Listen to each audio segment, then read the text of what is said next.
Until on the beat.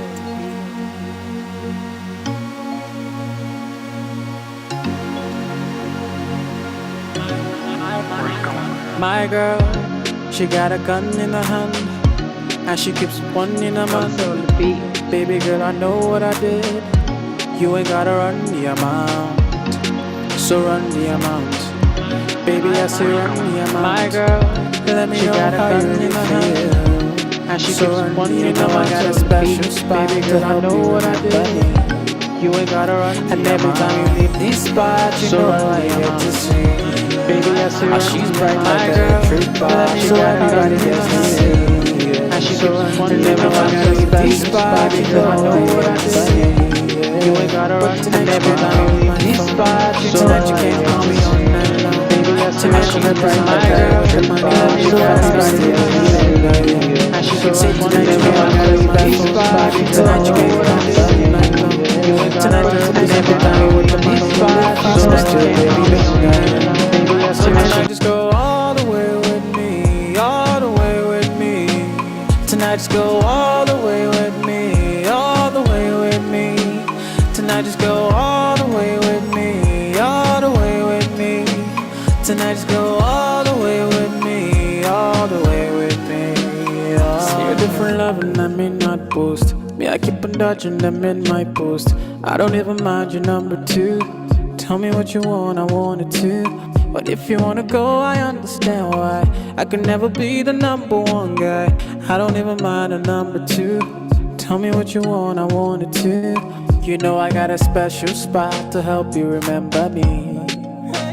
And every time you leave this spot, you know I get to see. Oh, she's bright like an electric bulb, so everybody gets to see, yeah. And every time you leave this spot, you know I get to see, yeah. But tonight you can't call my phone. Tonight you can't call me all night long. Tonight I represent the guy with the money who live fast, but still, baby, don't die young. Say tonight you can't call my phone. Tonight you can't call me all night long. Tonight I represent the guy with the money who live fast, but still, baby, don't die young. So tonight just go all the way with me, all the way with me. Tonight just go all the way with me, all the way with me. Tonight just go all the way with me, all the way with me. Tonight just go all the way with me, all the way with me. But tonight you can't call my phone. Tonight you can't call me all night long. Tonight I represent the guy with the money who live fast, but still, baby, don't die young. Say tonight you can't call my phone. Tonight you can't call me all night long. Tonight I represent the guy with the money who live fast, but still, baby, don't die young. So tonight just go all the way with me, all the way with me. Tonight just go all the way with me, all the way with me. Tonight just go all the way with me, all the way with me. Tonight just go all the way with me, all the way with me. Oh.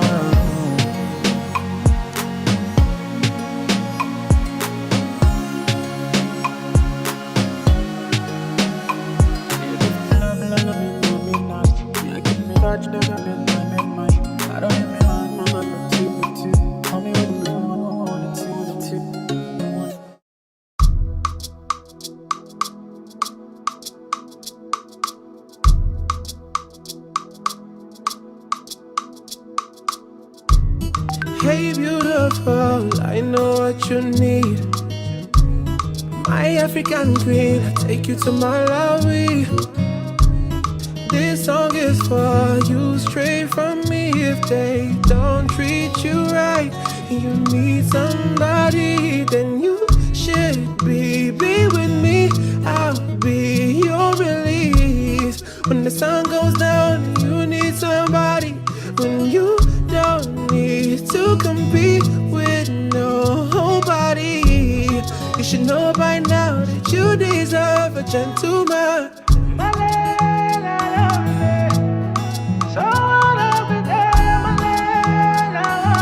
You deserve a gentleman.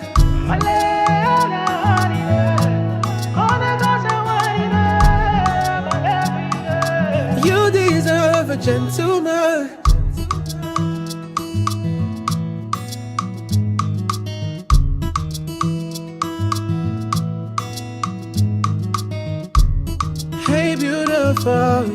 know who it is. My African queen, let me be your king. And this song is for how you make me feel when I'm holding your hand. Oh, my baby, you should be with me. I'll be your release. When the sun goes down, you need somebody. When you don't need to compete with nobody. You should know by now that you deserve a gentleman.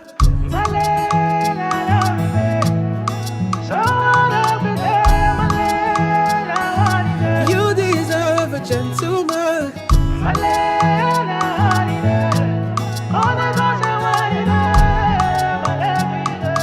You deserve a gentleman.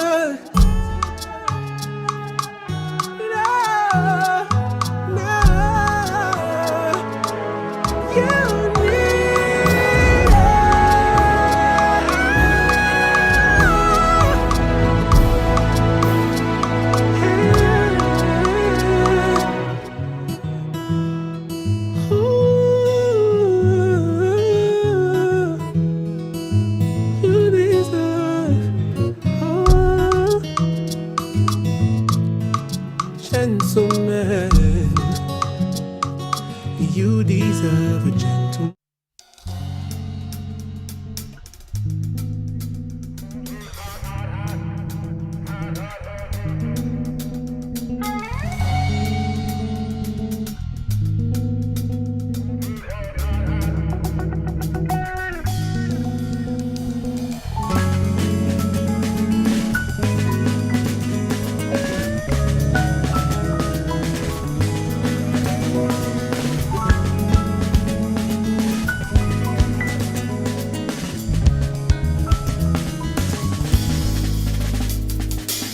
Got a girl, she's 5'3", beautiful chocolate skin indeed.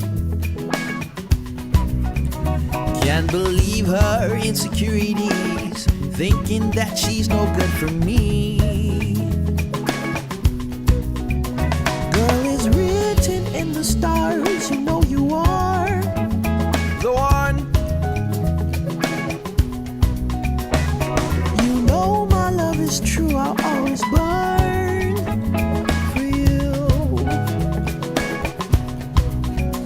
There's a fire you can never kill with water. You will understand. And the rainbow has no colors but the sunlight. You will understand. You will understand. You will understand. You will understand.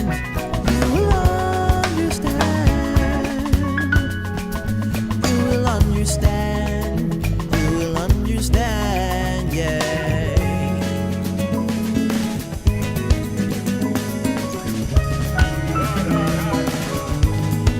You will understand.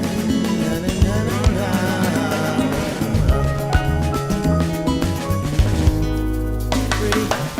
Pretty girls hitting on my phone. No, they never wanna leave me alone. It makes you mad. Paparazzi flashing light. You in the mood for another fight. Ooh, girl, you hear me now. 'Cause it's written in the stars. You know you are the one. You know my love is true. I'll always burn for you. There's a fire you can never kill with water. You will understand. And the rainbow has no colors but the sunlight. You will understand. You will understand. You will understand. You will understand. You will understand.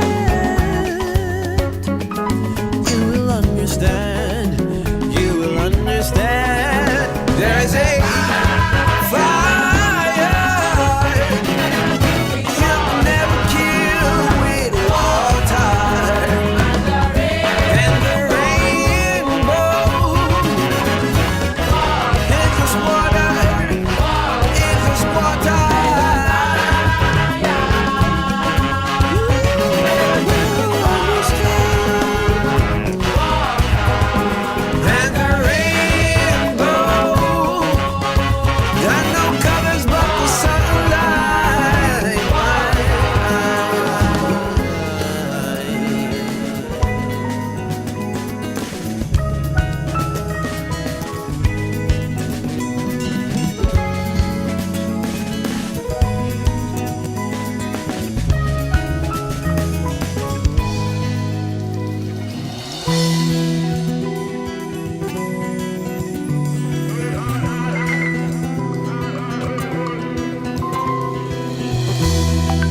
Good evening, everyone.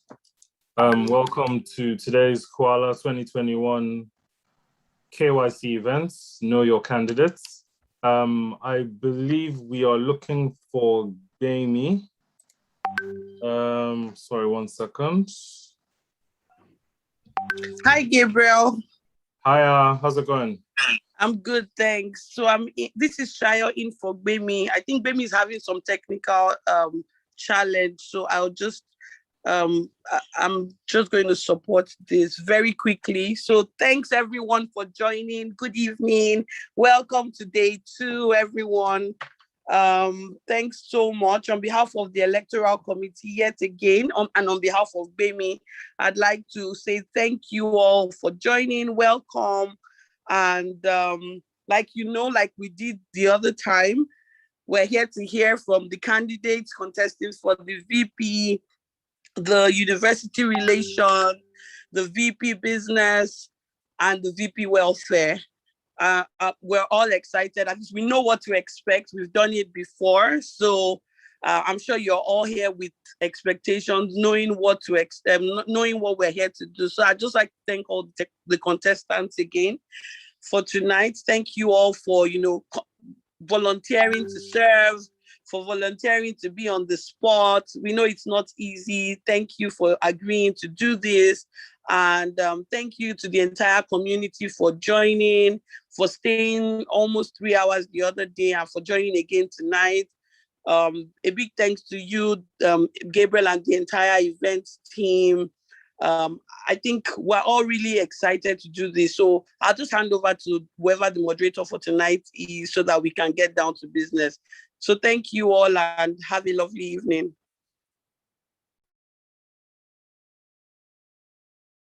Thank you so much, Shayo. Good evening, ladies and gentlemen. My name is Gabriel Eka, and I will be the moderator for tonight. I'm a CU alumni, 2006 set economics. I want to welcome everyone to this event. It is the CUALA 2021 election KYC Know Your Candidates event. To the audience, so all alumni and students, we say, we've missed you, welcome back. It's good to see you guys again. And to all of the guests we have here tonight, welcome. Just some basic housekeeping. Because of the time limits and the size of this meeting, and there's going to be a couple of candidates for different positions, we are going to need to move quite fast. We ask the audience, keep your cameras off, keep your mics muted. The chat function will be active. If you see someone, you want to say something, please keep the chats lively. We need it. We need that energy. It pushes the candidates. It helps them give us more. It helps you get more. At some point tonight, we are going to ask that people send in questions through the Q&A button. If you look at the bottom of your screen on Zoom, there will be a Q&A button. If you send your questions too early, we might miss it, but we will start giving you an indication of time when it's time to send your questions in. Please send them across. We do want them. There will be some time dedicated to take questions from the audience. We'll use the Q&A button for that. I'm going to introduce my team, the town hall moderators today. There's myself, and we have the lovely Chief Whip today, Mojibade, looking lovely as usual. Mojibade is 2015 sets. Gabriel, you had to. I had 2011. I couldn't help it. Yesterday, she said I was 2017. On Tuesday, she said I was 2017 sets. In the back end, it's a joke between us. I had to follow up with that. Thank you, Moji, for being the Chief Whip today. And I believe we have our timekeeper. I'm not sure if she's here yet. That is the lovely Cynthia or Naraya, as some may know her. Naraya, if you're here, wave your hands, type a button, press something. We have our oversights or IT support. That's Rotimi. Thank you, Rotimi, for setting this up. Thank you for the lovely music. He's also known as DJ Rotimi, for those of you that don't know.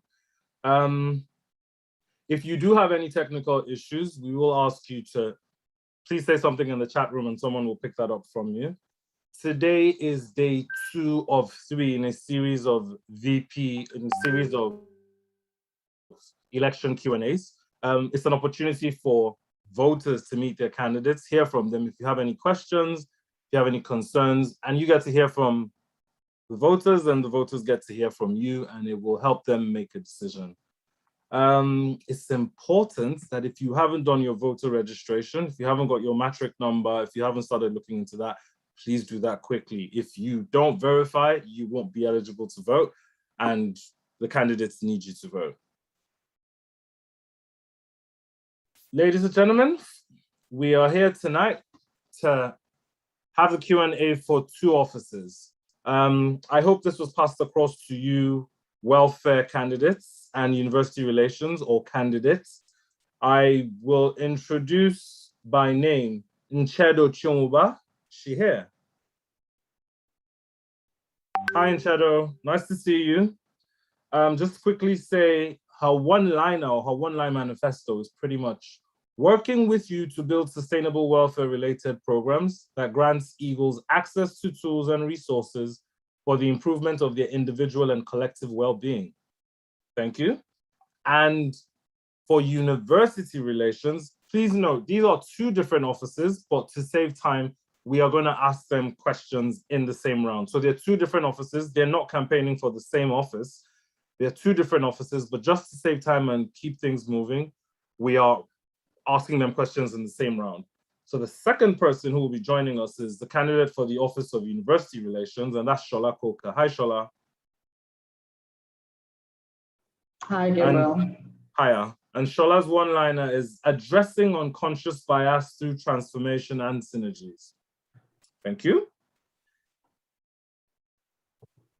Tonight's KYC will follow. We do have a second round after this, and that's the round for the vice president business. And there will be 3 candidates for that. I'll introduce them at the time. So please stay with us. Even after this round, it's not quite over.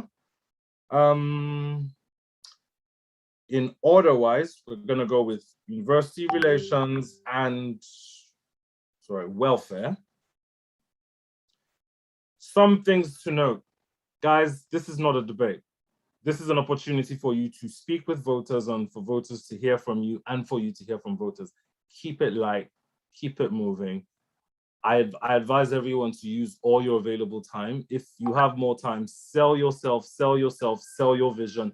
People want to hear. If you have anything you want to tell us, please use your time wisely. We will work to make sure each candidate gets between 15 to 20 minutes speaking time. We should have a clock at some point. We should have a timer. And if you don't see a timer on screen, it means we're having technical issues. Please time yourselves. It's very helpful. That way, we will not need to cut you off. We don't enjoy doing that. We apologize in advance, but to save time, if we believe a candidate is overshooting their time, we will mute them. At the end of the round, I will come back and formally close it and let you know that round of Q&A is over, and we will move on. We'll have a short 2-minute break, and then we'll move on to the next office, which is business. The order of questioning today, I am going to select Eeny, Meeny, Miny, Mo, Shola to go first. So Shola, you'll be asked the first question. When you finished, we will ask a separate question for the separate office. Remember, guys, these are 2 separate offices. They're not running against each other. So Shola will take one question, and Nchedo will take the next question. I hope I'm pronouncing your name right, Nchedo. Thank you. And at this point, I will be handing over to our lovely Chief Whip to begin the questions. Good luck, guys. I can't wait to hear from you. Moji, over to you. Good evening, everyone. Once again, I'm delighted to be here. And today, I am not the moderator, I am the Chief Whip, and I'm excited. I'm more excited because voters get the opportunity to get a closer look and have a closer feel at their candidates before they make their voting decisions. Thank you. Someone is sharing me on in the chat room. Thank you so much. Thank you, Shew. I'm loving it. All right, but just before we start, I will let candidates know the sessions in which we'll be asking questions. So we have different segments. So the first one is a rapid fire question, just like an icebreaker to relax you, because like Gabriel said, it's not a debate. It's a KYC session where voters get to know their candidates on a closer, a more personal level, more than what you've been seeing, the campaigns and everything that has been going on social media. Then we have questions on personality. We have questions around your passion for this role you're contesting for. Then we have questions on the position itself. And then you get the final chance to run us through your manifesto in detail. Because what Gabriel had done was to give us a one-liner. I hear that our contestants are not smiling. Please, candidates, why are you so serious? Please, they want to see a smile. William is doing good, very good. All right, so straight up, because of time, I'm going to bring up Nchedo and Shola on the screen now. And just like Gabriel said, they're not running. Sorry, Moji. Moji, okay. Sorry to interrupt you quickly. Okay. Can I ask that candidates who aren't answering questions right now, can I ask that you kindly switch off your cameras? We want to keep the screen as focused on Shola and Nchedo. Thank you very much. Sorry, Moji, back to you.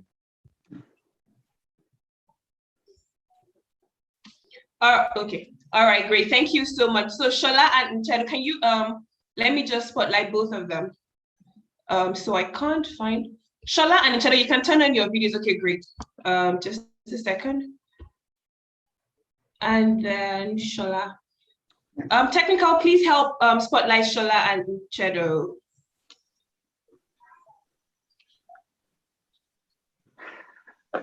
Remember, guys, whilst we're waiting for both of them to be spotlighted, remember that you have to complete your voters registration for your voices to be heard. So we have to, there's a deadline. In a few days, it will be closed. So please complete your voters registration. Can I have both Shola and Nchedo on the screen, please? Thank you. But I'll start with Shola since we have Shola now. Okay, hi Shola. Hi. It's good to have you here, and I'm excited to be speaking with you. Thank you very much for having me. So our first segment, right, is something, just chill, just want you to breathe and get people to know you on a very personal level and just get to understand you a bit more before we go into detail about your manifesto and the position you are running for, right? So I'm going to ask you 2 questions. And you're going to have to answer on the spot. So I'm going to give you 2 options. Do you get? Okay. So if I'm asking what's your name, Bimpe, Shola, obviously it's Shola. So you say Shola on the spot. So you have roughly 2 seconds to answer. Are you ready? Absolutely. Are you ready, Shola? Yes, I am. All right. Can you hear me? Heels or flats? Heels. Yes, I can. Heels or flats? Okay, I beg your pardon. Let's start again, please. I'm sorry. When you said heels, I thought it was like mountain. Can you hear me? Yes, please. Okay, shoes now, shoes. Heels or flats? Flats, please. Okay, books or movies? Books. Wizkid or Davido? Anyways, maybe. Traditional wear or English wear? Traditional wear. Braids or wigs? Braids. A date at the cinema or a date at the beach? Beach. All right, thank you very much. Shola, can we have Nchedo, please? Nchedo, where are you? Hi, I'm here. Great. Okay, just a second. Let me spotlight you. I'm trying to spotlight Nchedo. Can I please have Nchedo spotlighted? They actually both spotlighted already. Yeah, they're both. Yeah, exactly. Okay, great. All right. Okay, I think my screen is. Please note, it seems there is a 1 second lag with Moji, so please bear with her. No problems. Okay, all right, great. So hi, Nchedo, it's lovely speaking with you. Money or fame? Money. Are you a party person or a couch potato? Couch potato. Cook or eat out? Cook. Interesting. Chicken or turkey? Turkey. Frozen yogurt or ice cream? Frozen yogurt. E-Bible or hard copy Bible? Hard copy Bible. Interesting. All right, thank you so much. Are you guys calm now? Are you calm now? We're trying to put you in a very relaxed mood. All right, ladies. So we're getting into something a bit more personal, and this is something on personality. So I'm going to ask you first, Nchedo, describe yourself in 3 words. Fun, hardworking, intentional. Okay, great. All right. So now over to you, Shola. If your friends were to describe you, what 3 words would your friend describe you with? Consistency, passionate, and deliberate. Okay. All right. So now still on you, Shola. If you had to go on a vacation, if you were extremely tired and you got an all expense paid trip, What country would you go and what would you be doing there? For some reason, I think I want to go to Las Vegas. Okay. Okay. And then what would you be doing there? Chilling, just observing what's Just happening. chilling. Yeah, chilling, seriously. Okay, Tina, I'm going to ask you the same question. What about you? Tanzania, Okay, and what would you be doing there? maybe experiencing the migration. Okay, interesting. That's very interesting. Okay, so Yeah. something a little more personal. I understand you pay your dues. Why do you pay your alumni dues? It's not compulsory. Why do you pay your dues in Chedo? So I pay my dues because I see it as just a contribution to better someone's life. I know that it can go a long way, no matter how little. So I just pay it, yeah. Just a second, please. Do we have our timer up yet? No. Okay, no, it's fine. Okay, great. All right. Shola, over to you. Why do you feel the need to pay your dues, seeing that it's not compulsory? Well, you should pay your dues because it's just your little way of supporting the So association. I'm saying you as a person, not general. Right. Like, why do you, Shola, pay your dues? Because I want to support the association in the most little way that I can. Okay. Basically. Okay. I think that's like the most basic thing you can actually do for any association, like the most basic. So I think I should pay my dues, and of course, every other person should attempt to pay their dues. Okay. All right. Thank you. Thank you, Shola. So, Nchedo, what exactly makes you proud of the Covenant University Alumni Association? What is that one thing, or maybe two things you want to say? So I will use my own personal timer. You have 90 seconds. Can I go now? Yes, please. So I think for me, it's just the series of programs that they've been able to initiate or establish over time. The first thing would be the Hope Foundation. It's been running for 10 years now, and I know the impact this has had on not just Eagles, but especially people that are not even Eagles at all. That's one. Secondly, would also be like in the last 2 years, seeing the amount of work that has gone into making the alumni what it is today. A lot of people did not even, so many people were not interested in alumni activities, but you can literally see, or rather the impact has been so palpable that you have a lot of people getting involved, more involved than they have ever been involved in the last few years. So that's it for me. Okay, thank you. You still have a few more seconds. I mean, are you good, or do I move to Shola? I'm good. Okay, thank you so much, Nchedo. All right, so Shola, over to you. What exactly makes you proud of CUALA? CUALA is a group of people who have grown over the years. There's so much experience, there's so much synergy, there's so much warmth. And CUALA is a group of people, again, who have expanded their horizon beyond whatever they studied in their BSc. They've gone to do other things, they've touched lives. I was just checking online a few minutes ago, notable alumni, and they have cut across almost every sphere of life. So it's an honor to be part of such an association. And I feel that I know anyone who is not part of it is almost jealous, or almost, they just can't, they want to be part of it. So CUALA is a place that is full of everything, all the spice, basically. So it's an honor to be part of CUALA. That's fine. Okay, thank you so much, Shola, for that. Just something a little different. Have you ever had the chance to maybe defend CUALA anywhere? Do you want to tell us about it? Yes. Do you want to tell us about it if you have? Okay, let me say this. I work in Covenant University, and when you work here, you literally are defending CUALA every day. Because you get some parents, it's like, oh, because you're an Eagle. And sometimes things don't just come to us because we are Eagles. Most of us have earned it. We work it. We don't just talk it, we work it. And at some point it has become very selfless. It comes very, very seamless, I beg your pardon, very natural. So every day you're trying to almost explain how your whole life is more like an example, or more like a spotlight where everybody's looking at you and then trying to find out why you're special, why you're different. But you see, that whole Eagle Spice thing, that whole CUALA thing is part of the ginger that people cannot just take out of you. So yes, literally living here is more like defending who you are as an Eagle every day. And the students are looking at you. Everybody was wondering, like, what's up, we need answers, we need this, we need that. So you are literally defending CUALA. When things go wrong, you have to keep explaining how it was when you were in school, how it is now, how there should be a balance, how everybody should love CUALA and think CUALA and be CUALA. It's like an everyday thing, basically. So yes, I I literally defend CUALA every other day. Thank you so much, Shola. So now we have the timer up now. So if you check Niraya's screen, you'll see the timer. So Nchedo and Shola, the timer would work for you henceforth on the screen, not my personal timer now. Okay. Nchedo, just a question for you now. Why are you passionate about welfare? And what is making you run for this position? Okay, I think... Nchedo, okay, great. Can you hear me? Yes, I can.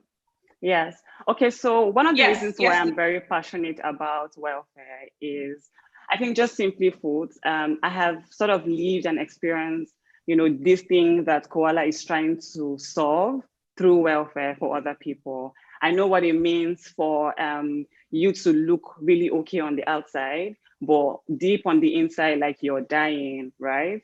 And so, which is one of the reasons why I'm so passionate about anything that has to do with welfare, knowing that whatever resources that God has given me is not just for myself. I have to pay it forward, because in my journey, there has been so many people whose resources and whose time have actually helped mold me to who I am today.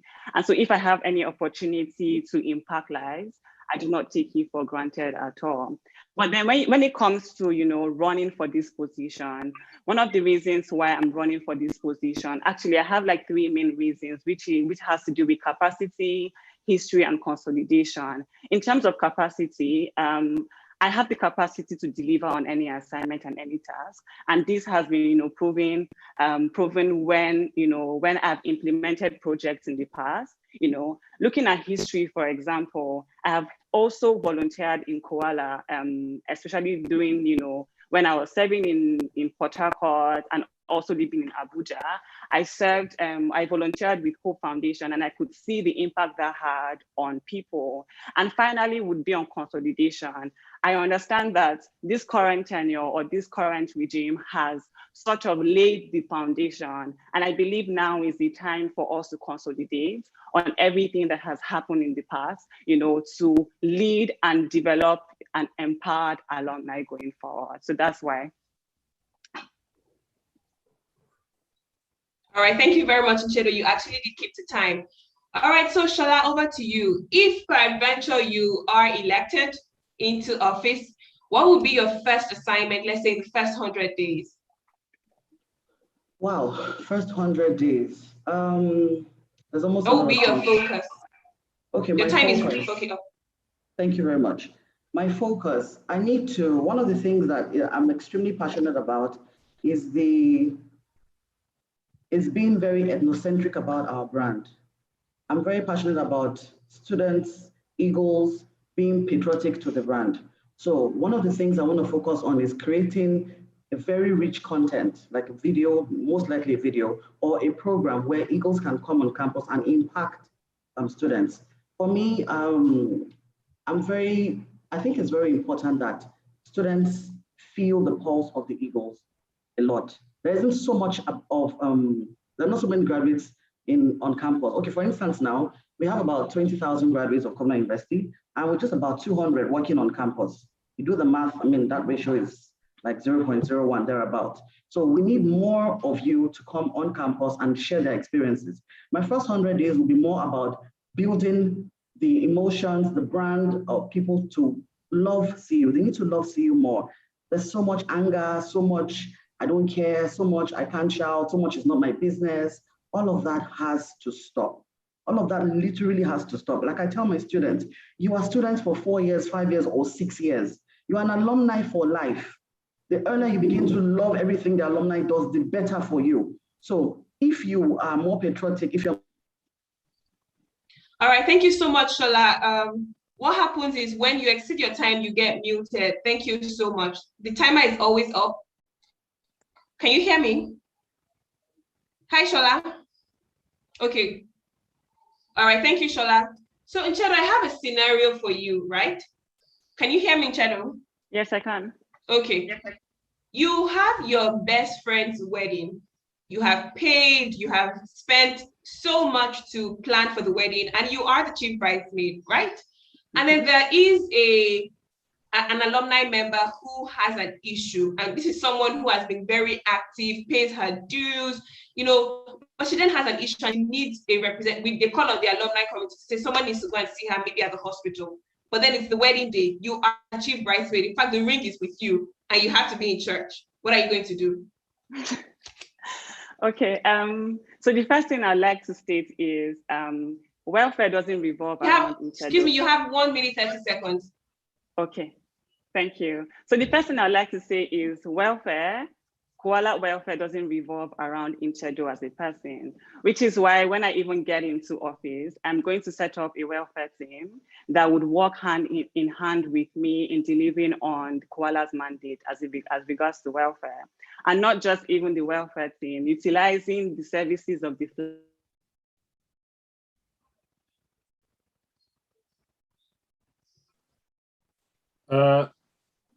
is everyone Inchedo, there? okay, Inchedo, we lost you we can't hear you again. Hi. Timekeeper, please stop the time. We'll pause while she sorts out the technical issues. Okay, Moji, so let me go. Yes, let me just move to Shola. All right, great. All right, so Shola, it's interesting that you are, let me unmute you first. Okay. I'm just trying to unmute Shola. Okay, so Shola, please unmute yourself. But while you're doing that, let me just go ahead. Yeah. Okay, great. It's interesting that you are a staff of Covenant University, and you're also going to be you're campaigning to be Vice President, University Relations. Sorry. Where will your loyalty lie per se, seeing that how would you manage the conflict of interest? Thank you. There's no conflict of interest here. Absolutely none, because what the Office of the Vice President University Relations has to do, basically, is to ensure that there's a synergy between external communities, which are like organizations, schools, and other places, the university community, and of course, the alumni community. All of these three people make up the university. The university does not stand in isolation. So what I'm trying to do, and what my predecessor has been doing, what Dr. Bola has been doing, is to try and make sure that all three parties are on the same page. Yes, persons may want to do this or do that, but the point here is we have a common goal.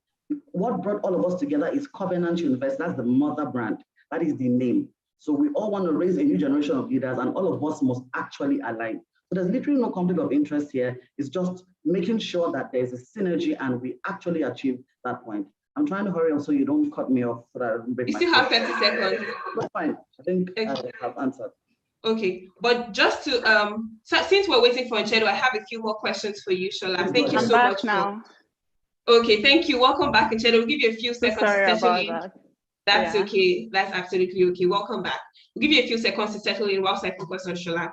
All right, so Shola, how can you give us like practical steps that you intend to put in place to actually achieve this synergy that you are being that you want to focus on? Because to be fair, we understand that there are sometimes, there can be conflict of interest. So, but even if you say there isn't, right, how will you practically address these issues or just bring about this synergy? When I mean there isn't, when I mean there aren't conflict of interest, I'm just talking about that like hypothetically or like prophetically, I mean, use that word. But yes, obviously three parties will have their differences here or there.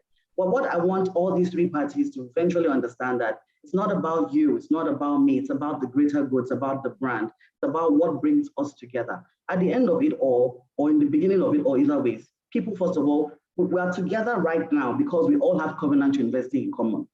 That is what brought all of us together. That's why we're even in this chat room. That's why we're having this conversation. So Covenant University is the important name that must not be marred, irrespective of how we feel. Now, is this easy? No, it's not, because we all have other things we're doing. We all have other loyalties here or there. But besides all of that, how do I intend to make one of these things happen? One thing I would challenge every ego here, and every ego who eventually say this, is you need to ask yourself, please, what can I do for this brand? It's not necessarily what can the brand do for me. At this point, we must be contribution driven. We need to give back. So creating platforms where people can give back is one of the things that I need to focus on, and I need the whole alumni support in achieving that, basically. Okay, thank you very much, Shola. Nchedo, are you ready now? Yes, I am. Okay, great. So if you are elected into office as Vice President Welfare, how do you intend to build a sustainable welfare fund for Eagles?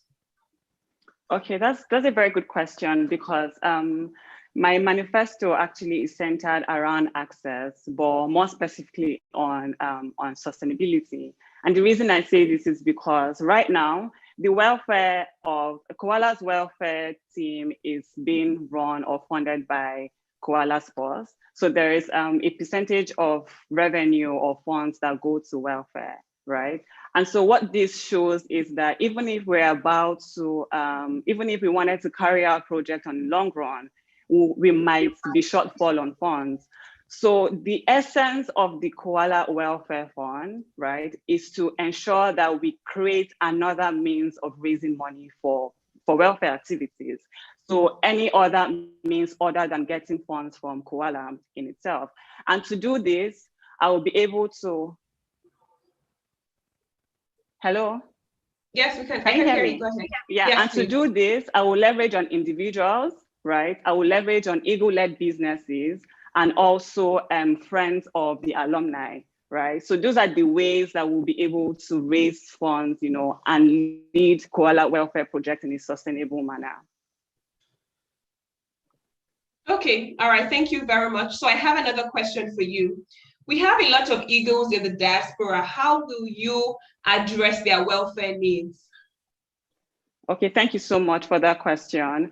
I think it's so interesting that this year, what is unique about, you know, building this executive council or ESCOs for CUALA is the need or the focus on flight leave, right? And even if this has been in existence for quite some time, but we haven't had flight leads, you know, represented across different sets, which makes, you know, which makes trying to, you know, implement or, you know, foster your agenda pretty much easier, I mean. So for me, how I'll be able to reach Eagles in the diaspora is by partnering with specific flight leads, one. Secondly, also partnering with the different chapters, because I'm aware that different chapters, different CUALA chapters have, you know, WhatsApp groups that, you know, that they communicate in. When I was in London, for example, I belonged to one of such group and we would communicate there a lot. So having our flight leads, right, help us, you know, feel the heart of our Eagles, one. Secondly, communicating via the chapters, for example, through those WhatsApp groups. I believe that way we'll be able to reach Eagles in diaspora, aside the regular updates that we do on our social media platforms. Yeah. All right, thank you very much, Nchedo. I'm still going to stay with you because you were answering a question before you had the network challenge. So back to the question, I just want to hear you address it. Okay, so I was saying that CUALA welfare or welfare doesn't revolve around one person, it doesn't revolve around me, which is why when I get into office, the first thing I'm going to do, one of the first things I would do is to set up a welfare team, right? That would work hand in hand with me, with the office, and also the flight leads as well, right? So given that kind of situation, what it therefore means is I can throw it open into, you know, our welfare team group or the flight leads, for example, and ask for a representative. However, in a situation where we are not able to find someone to represent, you know, in that kind of critical situation, I just have to take the lead because that's what leaders do. You take the lead irrespective of what circumstance or what situation that you're faced with. All right, thank you very much. Thank you very much. Just a final question before I hand over to Gabriel to have you run your manifesto, and then just to also announce that we can start dropping our questions in the Q&A chat box alone, not in the chat room. What is one thing that keeps you awake at night? What's one thing you're extremely passionate about? Should I go first? Yes, please go ahead, Uchenna. Okay, so the one thing that keeps me awake at night is just, you know, fulfilling my purpose. And I know that my mission in life is to help people lead better lives, utilizing my resources to help people live better lives. And how do I do this? First of all, I have to look for ways to even gather those resources. And I do that through my day job and any other thing that my hand finds to do. So those are the things that actually keep me up at night, knowing that, with my work, with my daily interaction, I'm able to raise enough revenue or enough resource or enough salary, as it were, to be able to fund needs, needs going forward. Yeah, so that's simply it. Thank you so much, Uchenna. And then Shola, over to you. I'm asking you the same question. What is one thing that drives you passionately?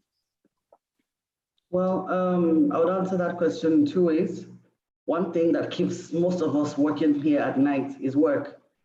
Working in Covenant University, all of you have been here before. It's 24 hours, there's literally no time. Your days are into night, sometimes you don't even know it's raining outside, so it's work. But besides that, as a person, what keeps me going every night, what keeps me going every other time is I am hopeful that a lot of things will get better. The country would get better, the terrain would get better, what I want to do would get better, I'll get better feedback, basically. I'm just hopeful for a better terrain. I'm not going anywhere just yet, but I need where I am right now to work for me. So I'm focusing on the things that will make these things work. And that is why sometimes.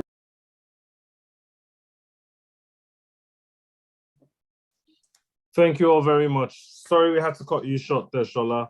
We are pressed for time.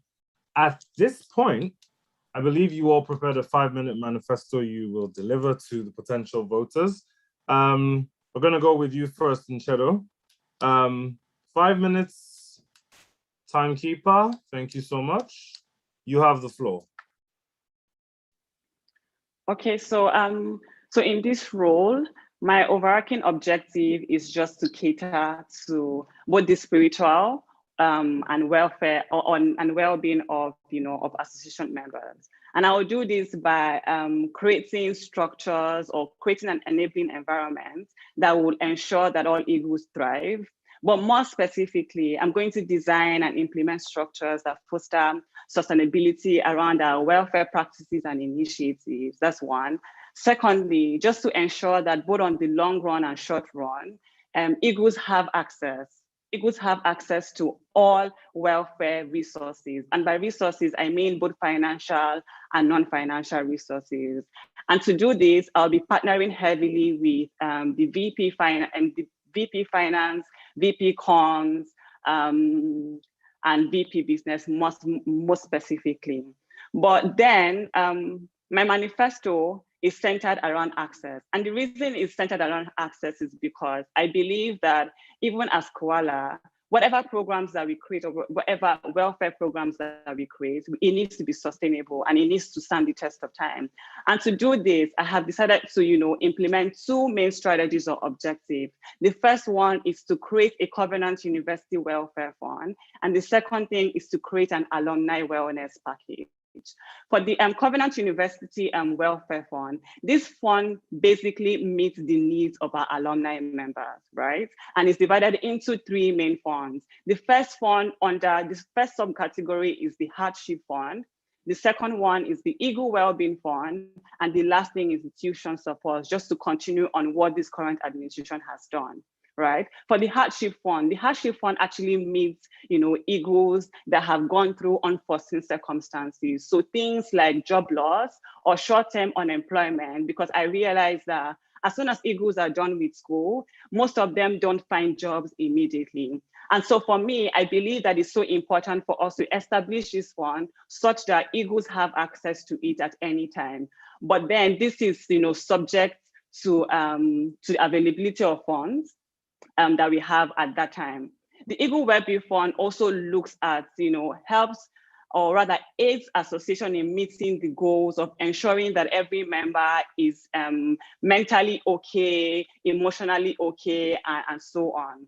The Tuition Support Fund is just going to dwell on or continue what has, what this current administration has started, which is to ensure that there's no ego that should miss an exam, or rather there's no student that should miss an exam in school just because of school fees. But then what happened is in the last administration, or the current administration, it was focused mainly on final year students. But for this tenure, I want us to extend our reach, to reach out to both students that are not final year students and ensure that they have adequate funds to meet their tuition support. The second thing is the alumni wellness package. And with this, I'll be partnering. First of all, I will create a directory of all wellness or mental health experts that Eagles can actually access at any time. The second thing is partnering with wellness brands. For example, we can ensure that Eagles gain access to these products, wellness products at a discount. I'll give an example. So many Eagles here go to Oriki, for example, to get a massage. What if we have a situation where Eagles go to Oriki and they're able to get 5% discount or 10% discount on products, right? So how I will be able to achieve this is partnering with our VP business, VP careers, and VP comms especially, to ensure that we're able to, lead this agenda forward. And I also believe in not just giving people fish, but also teaching them how to fish. So even when people come to the fund to get resources, we would give them a resource, but we'd also let them know that it's not going to be a continuous thing. For example, if someone reaches out to us and need funds for just for a short period of time, what I would do in that instance is to link them to the VP careers, who would ensure that they have enough, the right CVs to help them find a job. For anyone suffering in their business, I'll connect them to the VP business to ensure that they're being given the tools and resources to help them, make progress in their business as well. And the essence of this is, even as they have received, they will also extend a hand to other people. Thank you so much. And I hope you vote for me.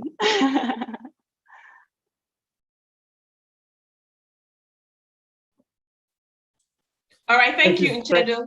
Thank you so much, Nchedo.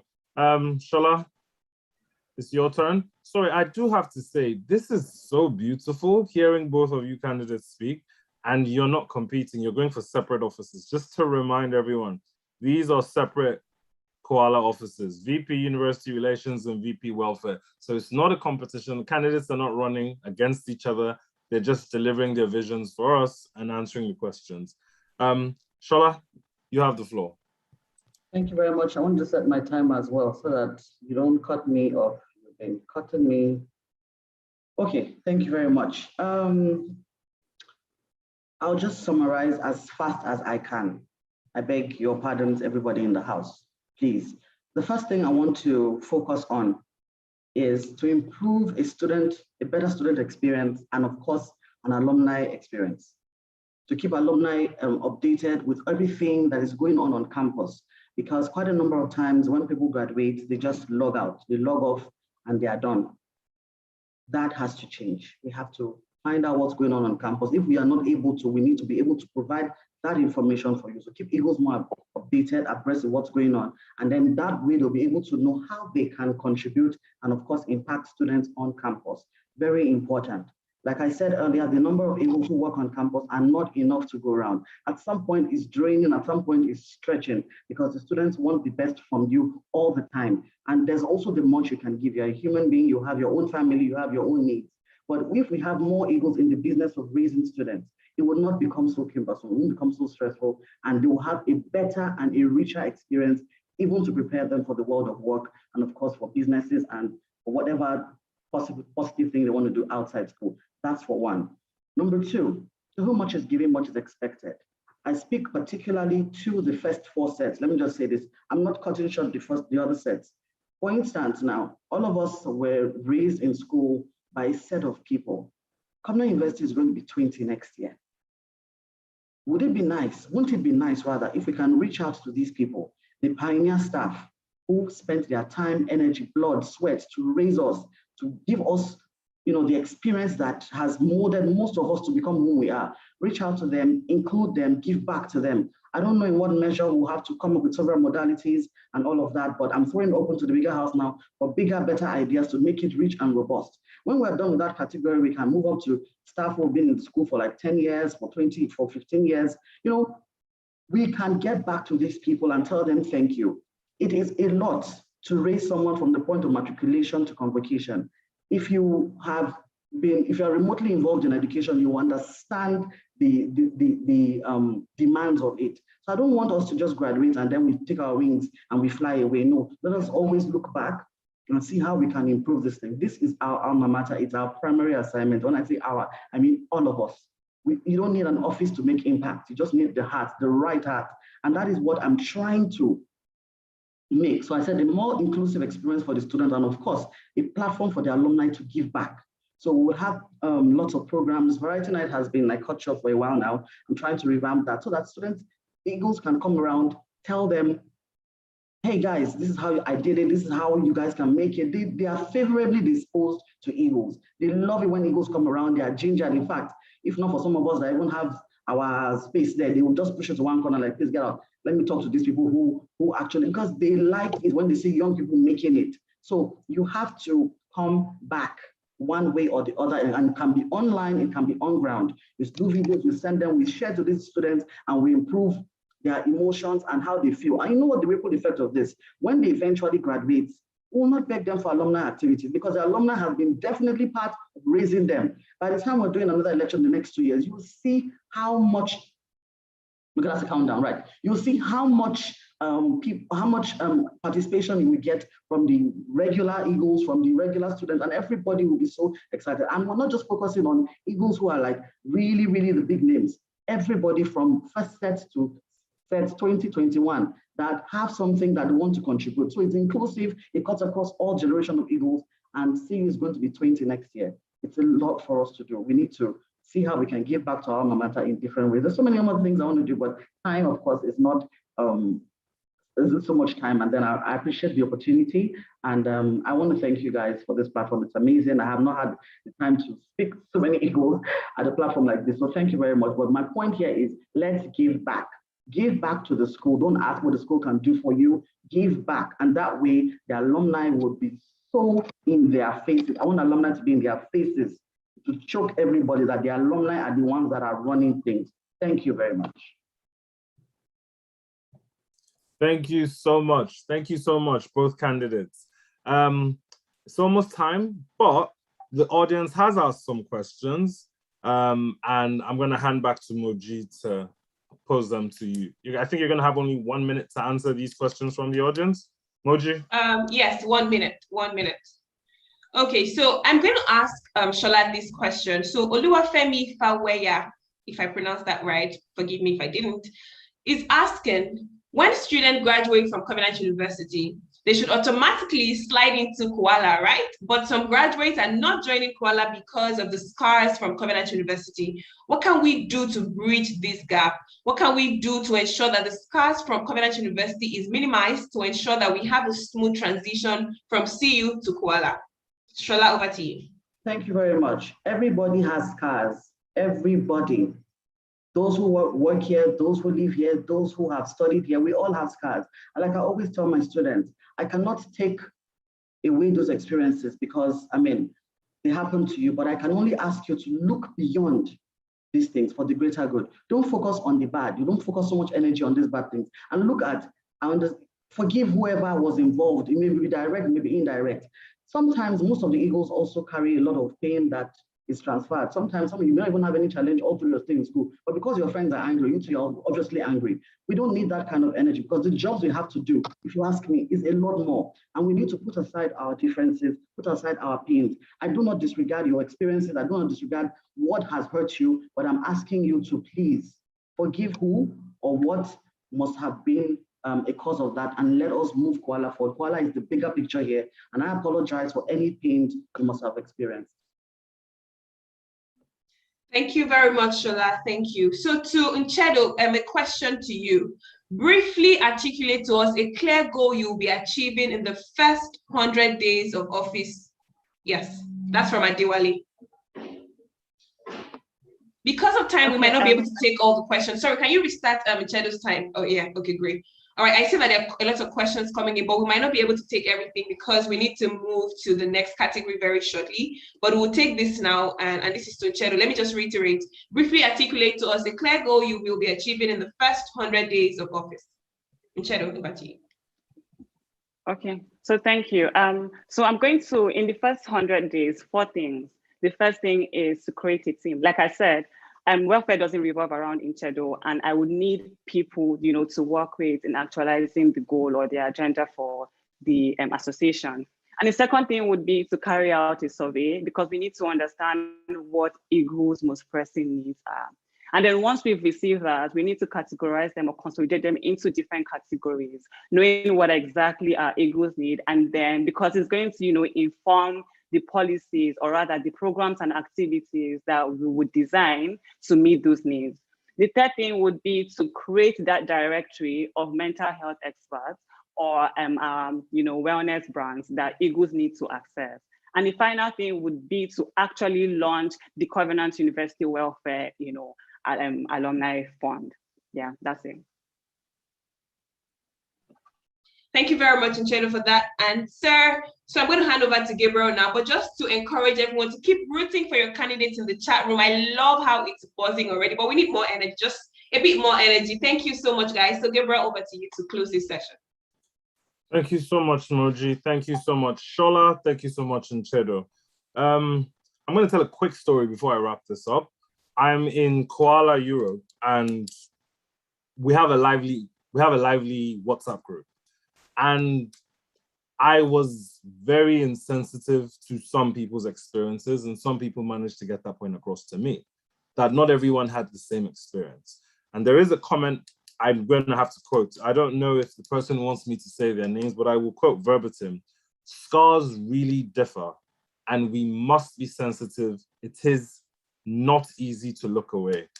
I mean, to you, to all the other candidates, to CUALA, to the current staff, faculty, anyone listening, there are scars in our alumni, there are scars in our community, and we must heal them, and we must be sensitive. Both of you, it has been wonderful hearing from you. I will definitely be voting. I understand you are the only candidates that were eligible and won. So congratulations in advance. I still hope people in the audience cast their votes for you. Everyone, please register, make sure you vote. These two offices are not running against each other. They are both running, they are both the sole candidates. Those were very powerful presentations from both parties. Thank you all very much. We're going to take a 2-minute break right now, and we will be back immediately to continue, do another round for the VP business. Thank you again. Thank you. DJ Rotimi, over to you. Don't go anywhere, guys. Just 2 minutes and we'll be right back.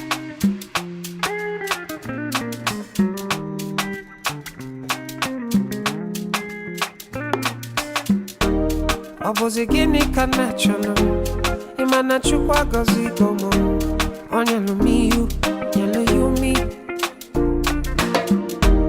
am I looking for? Say my God, it don't mess me up. They giving me you, giving you me. Opposite key fell like just so. Opposite key fell me just me. My baby, you know say you got love for me.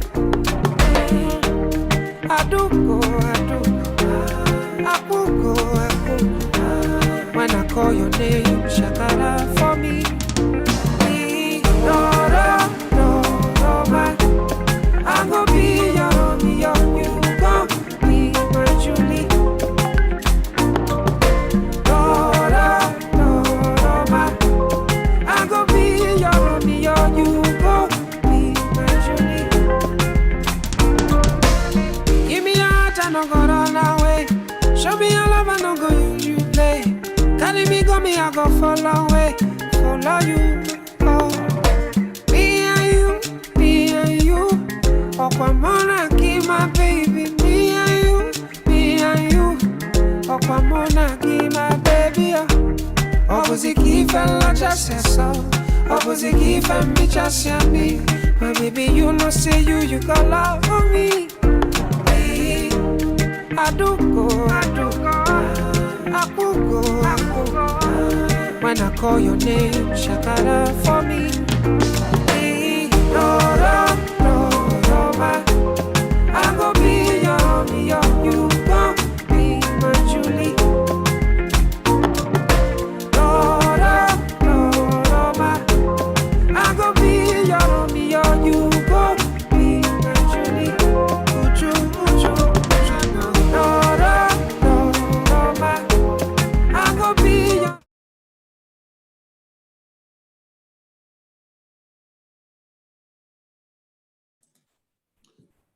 Hello, hello, hello. Welcome back, everyone. How's your night going? It's pretty exciting over here. I'm loving the Q&A. I'm loving the responses from candidates. And now we have reached another round of Q&A for the VP candidates for business. If you're a candidate running for this, kindly switch on your cameras. We're gonna get to it in a second. I see Shola and Nchedo are done. I see William and Ganje. I see Remi Ademiju. There should be one more person if I understand correctly.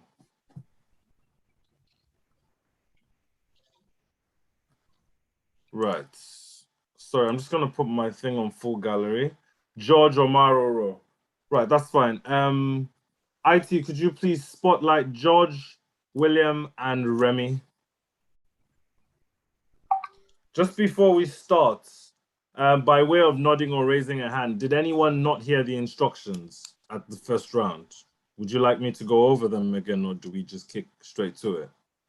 All right. No show of hands. We're ready to go. I'm going to introduce the candidates briefly. If you give me 1 second, I'm going to give you one-liners. First of all, in no particular order. First of all, we have Remi Ademiju. His one-liner is creating opportunities for growth and prosperity. We've got George Omaroro, focused on creating revenue-generating opportunities for individuals and our prestigious alumni association. And we have William Nganje, and that's building a sustainable network of successful businesses to positively impact the alumni and larger society. Gentlemen, a little secret. It's not a secret. Everyone has been expecting this. Everyone, and people are saving this for last. Everyone has been waiting for this position, which shows you the gravity of it. People, you all know this is an important position. Guys, it's not a contest. No side shots. Focus on your agenda. Focus on your personality. We want to hear from you. We want to enjoy hearing from you. We want to hear your plans for business for alumni and the association and the school, okay? Without further ado, I will hand over to Moji, but before I do that, I'm going to pick the order as Remy first, William second, and George third. If our chief whip chooses to reorganize in the middle of questioning, that's fine. But right now we go Remy first, William second, George third. Moji, over to you. Thank you so much, Gabriel. Thank you so much. And welcome back, ladies and gentlemen, to the moment we have been waiting for. So it's my pleasure to be speaking with our candidates for Vice President Business for these 2021 elections for CUALA. All right, so just a quick one that I think has not been said. William is graduated from Industrial Relations and Human Resource Management 2006. George, Mass Communication 2011, and Remy is Management Information Systems 2011 as well. All right, so just like we did in the first round, we'll have a quick icebreaker, right? A quick icebreaker just to, I know we want to deliver. I mean, I've been seeing the campaigns going and I'm like, oh, wow. We probably should go to the White House to go and deliver this, but anyways, just something to just douse the tension a little, right? And I'll be starting with Remy. Hi, Remy. Hello. Hi, Molly. How are you? It's good to have you here.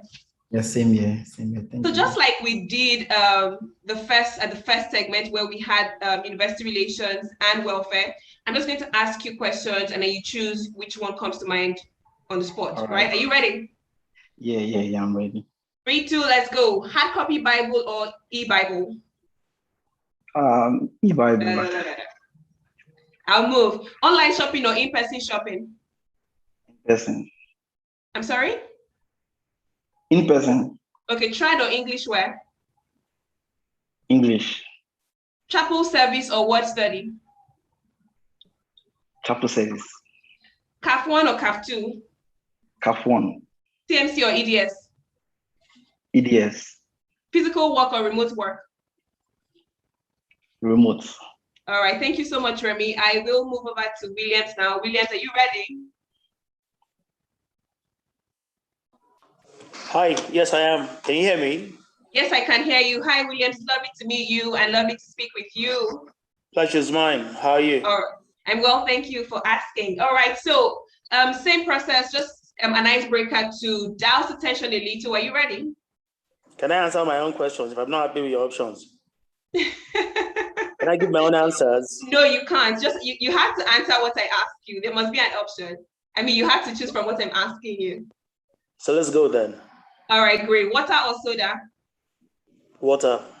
Game of Thrones or Squid Game? None of the above. Football or basketball? Oh, football. Instagram or Twitter? Instagram. Apple or Samsung? Samsung. Washing or ironing? None of the above. Tea or coffee? Coffee. Meat pie or chicken pie? Sausage. All right, thank you. So one of the things that Gabriel, you can mute yourself now. One of the things that Gabriel said in the beginning was, it's a KYC session where we get to know our candidates. I think we're getting to know them in a very subtle way right now, even from the icebreaker. All right, so I'll move on to George now. Hi, George, how are you? Hi, Moji. Hi, George, can you hear me? Yeah, Moji, hi. How are you? I'm well, thank you for asking. How are you doing? I'm good. Okay, so in the same order, I'm just going to ask you questions. You pick your choice and then we move. CAF 1 or CAF 2? CAF 2. Online shopping or in-person shopping? In person. Suya or Bashan? Suya. Apple or Samsung? Apple. Wedding parties or house parties? Wedding parties. Sneakers or corporate shoes? Corporate shoes. A dog or a cat? A dog. Noodles or spaghetti? Noodles. The green one, onion. Very specific, thank you. Instagram or Twitter? Instagram. TMC or EDS? EDS. Nigerian jollof or Ghanaian jollof? Nigerian jollof. Water or soda? Water. Okay, so I'm going to so I'm done with that bit. I'm just going to call a few titles and you tell me the first thing that comes to your mind. George, are you ready? Yeah. Colors. Black. Food. Rice. Nigerian movies. King of Boys. Universities in Nigeria. Covenant University. Thank you very much, George. Premier, I'm moving back to you now. All right. All right, so food. Rice. Nigerian universities. CU. Colors. Blue. Nollywood actors. Purple. All right, thank you very much. William, are you ready? Yeah, let's do this. All right, past presidents of Nigeria. Boston Joe. I'm sorry. Okay, all right. I had Western John. Okay, we said Obasanjo. Okay, I was confused. Obasanjo, yes. I eventually got that. Thank you. Colors. White. Food. Yum. Universities in Nigeria. Covenant University. All right, thank you very much. So 3 of you, Covenant University. Great. I love the energy. All right, great. So I'm going to start with Remy right now. Remy, are you ready? Yes, I am. Describe yourself in 3 words. I would say consistent, intentional, and friendly. Why do you say consistent? Do you want to give us examples or just side scenarios where you think you have been consistent? Yes, so I would say in the things that I've been doing, When I find something to do, whether it's my job or whether it's something I'm passionate about, I tend to be consistent at it, and I actually track my progress in those areas. Okay. All right. Thank you very much. So if your friends were to describe you in 2 words, how would they describe you? Maybe friendly and serious in a way. Okay. I think so. If you got a ticket to travel to any part of the world, I mean, free ticket, all expense paid, where would you go to and why would you go there? If I'm being honest, I probably don't have the answer yet because I might need to go and find somewhere very adventurous. Okay. Yeah. Be an adventurous person. Yeah. Okay, great. Good to know. All right. Thank you so much, Remy. It's lovely speaking with you. All right. So, Judge, all right, Judge, can I ask you a few questions? Yes, please. Describe yourself in 3 words. Excellent, focused, and diligent. Pick one of those words and then expatiate on them. Why do you think you're that person?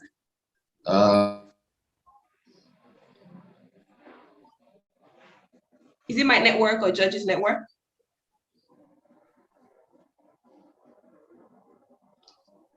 Is it my network or Judge's network? Okay, I believe it's George's network. Okay, great. All right, so William, we'll move to you. We'll come back to George. Hi, Williams, are you ready? Hi, I'm ready. Okay, so same thing. Describe yourself in 3 words and then pick one of those words and tell us why you think you're that person. Okay, I'm passionate and I'm determined and I'm resolute. Okay, so why one of those words and tell us why you think you are that person. Let me go with passionate. I'm passionate about a number of things, and first on my list are people. Passionate about people and seeing progress in people, and seeing development in people, and seeing positive changes in people and in their lives, what they do, their affairs, their careers, their businesses. So I'm what you call a people person, right? I just like good vibes around me. So for me, it's a high when I see people doing well, and it's a low for me when I see people not having a good life or living a good life. So that's basically what I'm about. Okay, all right. Thank you, William. So speaking about being passionate, right? Why are you passionate about CUALA? Well, I'm passionate about CUALA. I think the greatest resource we have at CUALA right now is people. You know, when you look around the country, you look around the entire globe, there are people from CUALA doing great things, right? And that's what I'm most passionate about. I want to come on board and bring all these people together to synergize our strengths. You understand? I know a lot of work has been ongoing already, but I think we can do a lot more. And I think there's so much more that we can do. There are people that feel a sense of detachment. I want to bridge that. You know, the people that are still hurting, I want to heal that, you know. So I want to reach out to people that I know can bring a lot to the table. I'm not going to push anybody away. And I know anyone that has talent, skill, potential, for me, it's going to be a target. Okay, you still have a few more seconds. Are you done, or do I move on to the next person? Okay, so you didn't tell me I had some particular. So your timer is off the screen, so you can just see that. Okay, so that's for passion, right? You don't speak on just passion, or speak on the 3 things I spoke about. Tell yourself, Williams. Just go ahead. Right. Tell yourself. So you know, over the first few interviews you had people asking questions like, okay, what are people who felt bad had done by school, you know, stuff like that, and we're always trying to push away that conversation.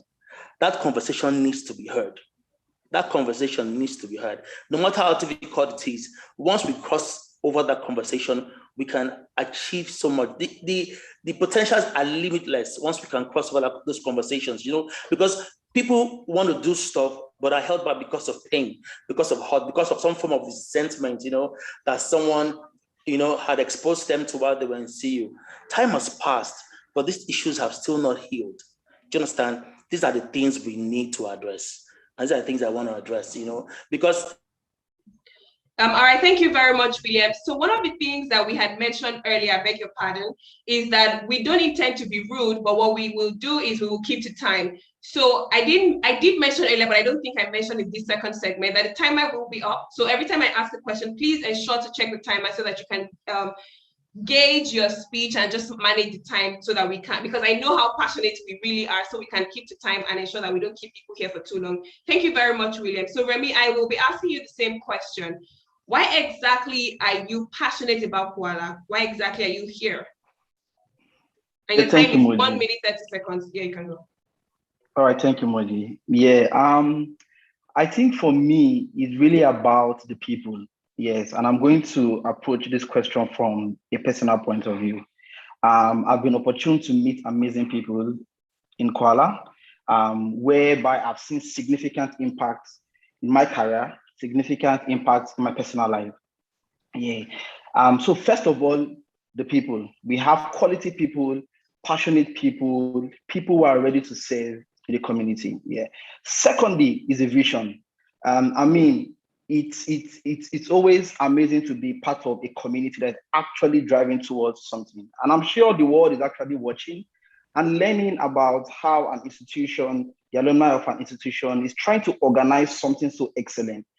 Everybody wants to be part of it. A good story. Yeah. And I want to be part of those people that actually make those stories and actually tell it in my own way. Thank you. All right. Thank you so much, Remy. You have a few more seconds. Are you done, or we can move on to William while we wait for George?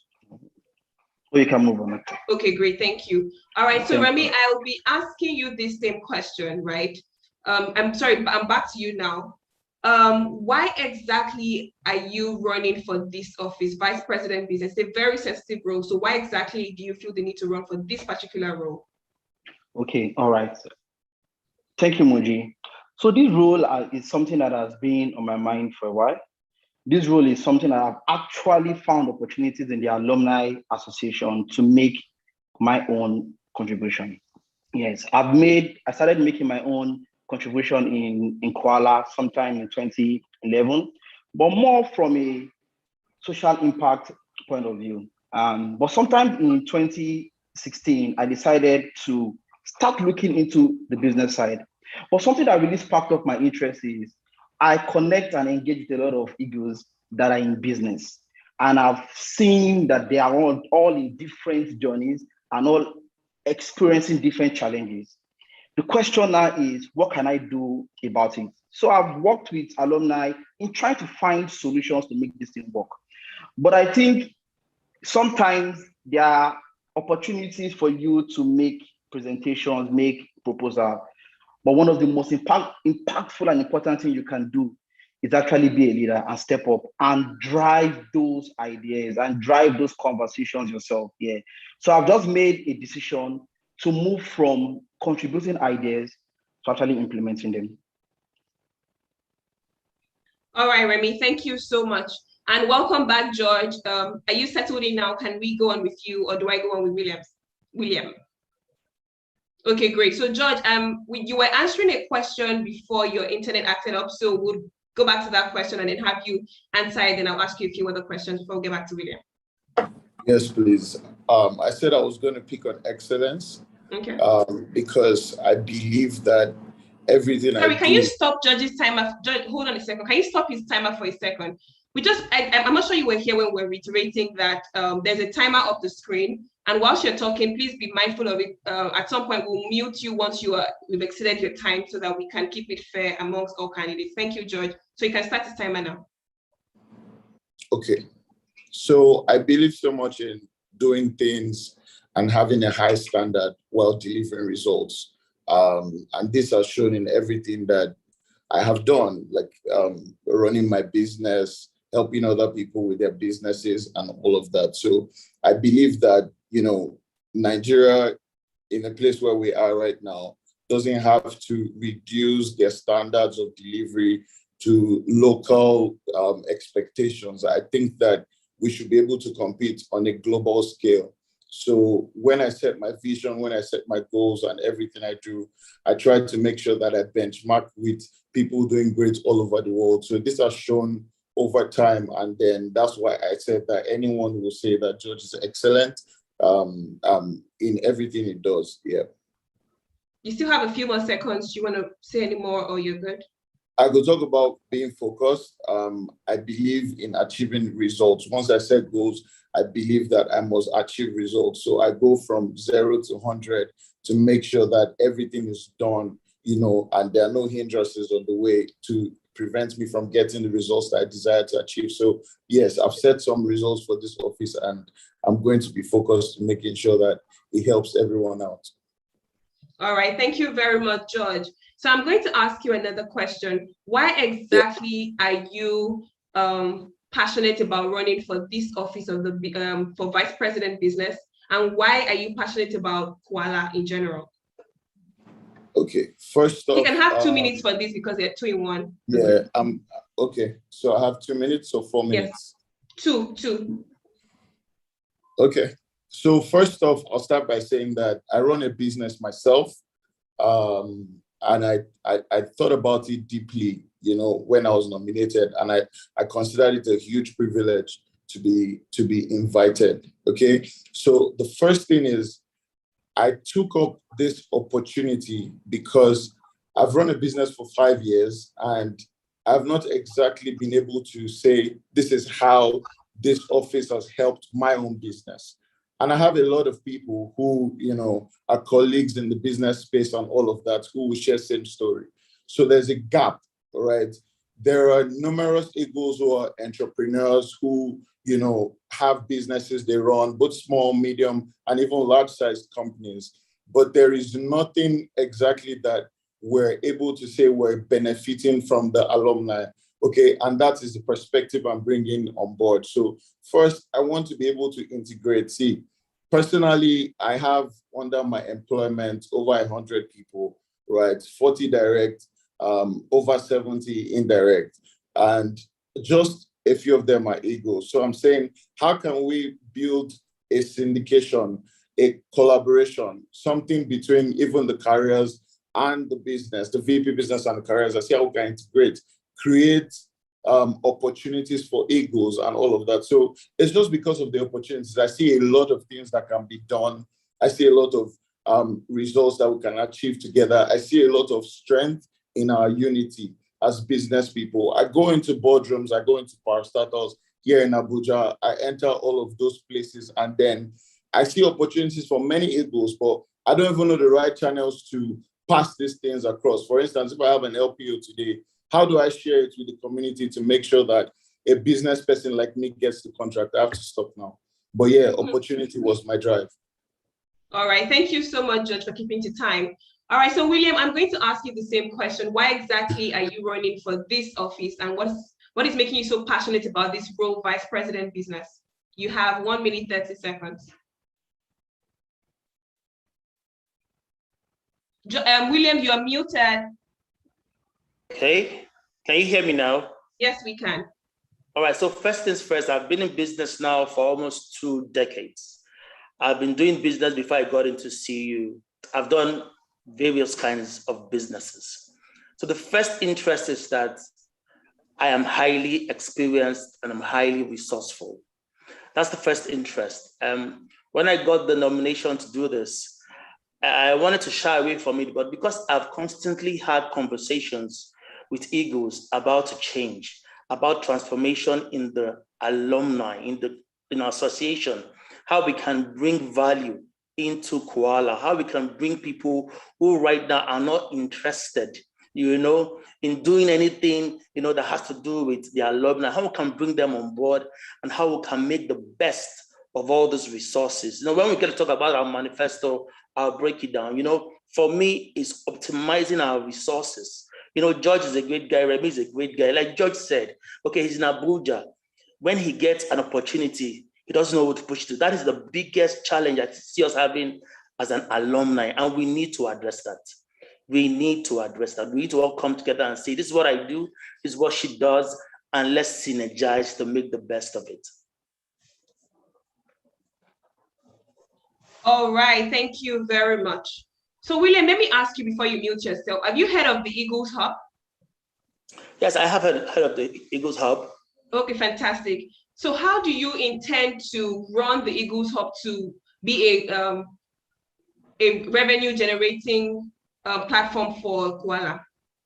Awesome. You know, I have an idea around the Eagles Hub already. I want to call it a CU Nation. I want to be able to build an ecosystem in the next 2 years, right? That is all sustaining, all encompassing. You understand? People can walk into the Eagles Hub and get jobs and get business support and get business intelligence and get information and get contact and network. Whatever you need to sustain as a businessman or as a businesswoman or as an enterprise should be available, whether on site or offline at the business hub. So these are the kind of services, these are the kind of value I want to bring to the table. You know, when you talk about business, everybody's in business for profits.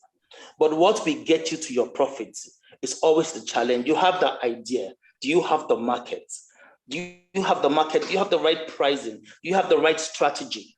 You know, these are the things that we're going to be discussing and putting in legible forms. You know, if you look at my manifesto, it's building something sustainable. It's not going to be about me. It's not going to be just about what I can do, what legacy I can leave behind in the short time that I myself for. All right, thank you so much, William. Just to also emphasize, I love how we are rooting for our different candidates in the chat room. I'm loving the energy. Guys, keep it up, keep it going. Let's keep this energy going. Keep rooting for your candidates in the chat room. I'm loving it. We'll have a segment for questions and answers that will be asked from the audience, but we will announce when the time approaches. But you can only ask in the Q&A button, not in the chat room, because it will get lost in the chat room. But in the Q&A room when we announce it. Thank you so much. All right, so Remy, over to you. Have you heard about the Eagles Hub before? Yes, I have. Okay, great. So what is your plan for the Eagles Hub? What is your plan to generate profit for CUALA through the Eagles Hub? Okay, all right, thank you. I think something that we need to understand, I believe when the Eagles Hub was created, it was pre-pandemic times. Times have changed, and it's important that that hub is not just a physical location. It needs to have an expression virtually.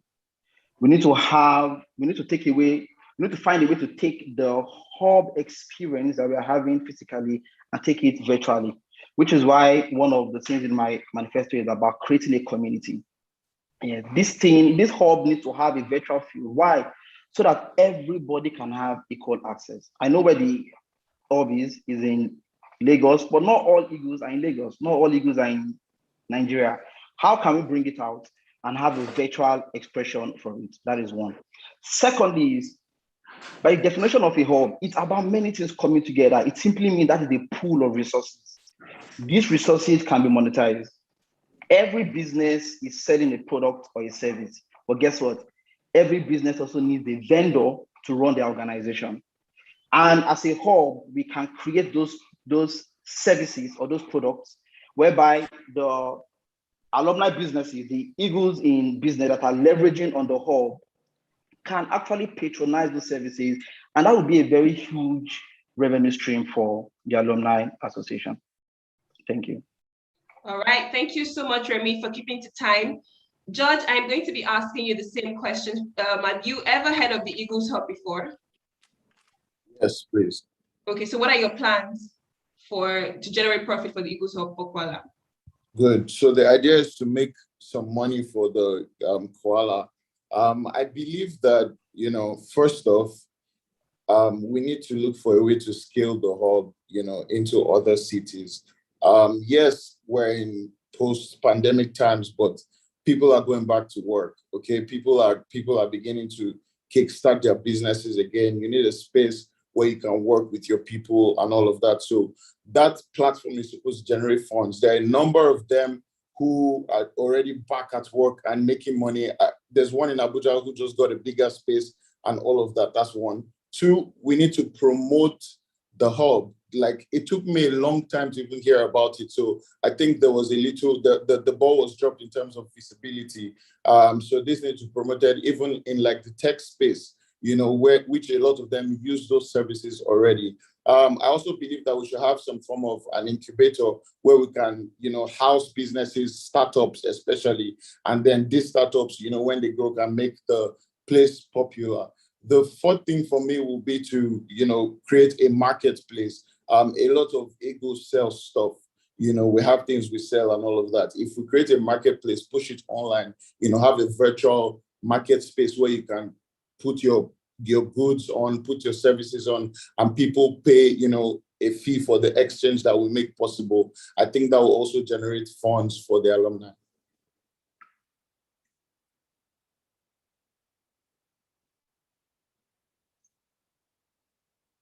My time was up, that's why I stopped. Sorry, Moji, you've been on mute, so we didn't hear you. Oh, wow, I'm so sorry. Gosh. Okay, great. Thank you for calling my attention to that. All right, so I was thanking you, George, and I was saying that I'm coming back to you. I'm starting from you now. All right, thank you for that. So how do you intend to balance your work? Because, I mean, I understand that everyone here is a veteran in business. How do you intend to balance your work and the demands of the Office of the Vice President Business of CUALA? Okay, so I have, you know, done this before in terms of running a business. I've done this for a while, that's what I'm saying. And I have mastered the art of taking on so many things at the same time. I currently run about 5 companies to a reasonable level. Okay, so I believe that putting this, you know, as a voluntary thing for me is because it's something I'm passionate about. I think that I'm going to add it to the list of things I'm doing, right? And once it comes on the list, I do not know how to allow things in my hand fail, you know, so you're going to see me put all my drive into this. And one of the plans I have is to set up a committee for the VP Business Office. This is going to constitute of a lot of people, you know, in the business space, in the alumni committee community, and then we together can then see how we can extend, you know, the results, the success that we've gotten so far, to make sure that everyone is a part of it. I believe that every business can grow. I believe that I should help every business grow. I've been committed to mentoring over 100 businesses. These are not even just CU alumni. Over the past 3 years, and a lot of them have results to show for it. So I'm committed to this, and I'm going to give my time to it. Thank you. All right, thank you very much, George. So Remy, over to you. This office gets a bit demanding. How do you intend to balance your work and the office work as well? All right, thank you, Mojibadi. Yes, so I think firstly is time has prepared me for this role based on the things that I've already experienced. I'm currently involved in about 4 organizations at an executive level. With Hope Foundation, I'm the executive director. With African Women Power Network, whereby we have over 200 plus women right now in our network, and we're giving them access to different vendors, majorly in Nigeria for now. There I'm a director with Change for Society. I'm also a director there. And all these things take a lot of executive work. And over time, what I've done is I've built a system for execution with effective time management and people management. Yeah. And probably the amount of people that I have to engage through these organizations run in their hundreds, because they are on different channels, they're on different communities. Some of them have employees. Yeah, so I think the main thing here is, based on the experience that I've had working with about 4 organizations right now on an executive level, I've built a system that works, and I can make that also work here in the alumni. Thank you very much, Remy. So William, I'm moving to you now. Over to you. Hi, so I'll be as practical as possible. So my first reality shock, you know, when it came to taking up this role was this campaign. I can tell you for sure, there was a big adjustment I had to make, you know, and I'm a realist, right? If you notice the first couple of days when the things came out, I wasn't doing anything because I was caught up in work and business, you know, and pushing certain projects. But people had to reach out and say, oh boy, you have this stuff. Oh. You know, but I said something when we started. I'm a very passionate person. I don't give half measures. I don't give half measures. If I choose to do something, I will do it, and I'll see it done excellently to the end. That said, I'm not a one-man army, right? I'm going to consider the team. I have people. I know people, resourceful people. Even right here in this group, there are resourceful people that I can go to bed. I call a few men and women right now, and things will be flying, right? So that's how I intend to approach it.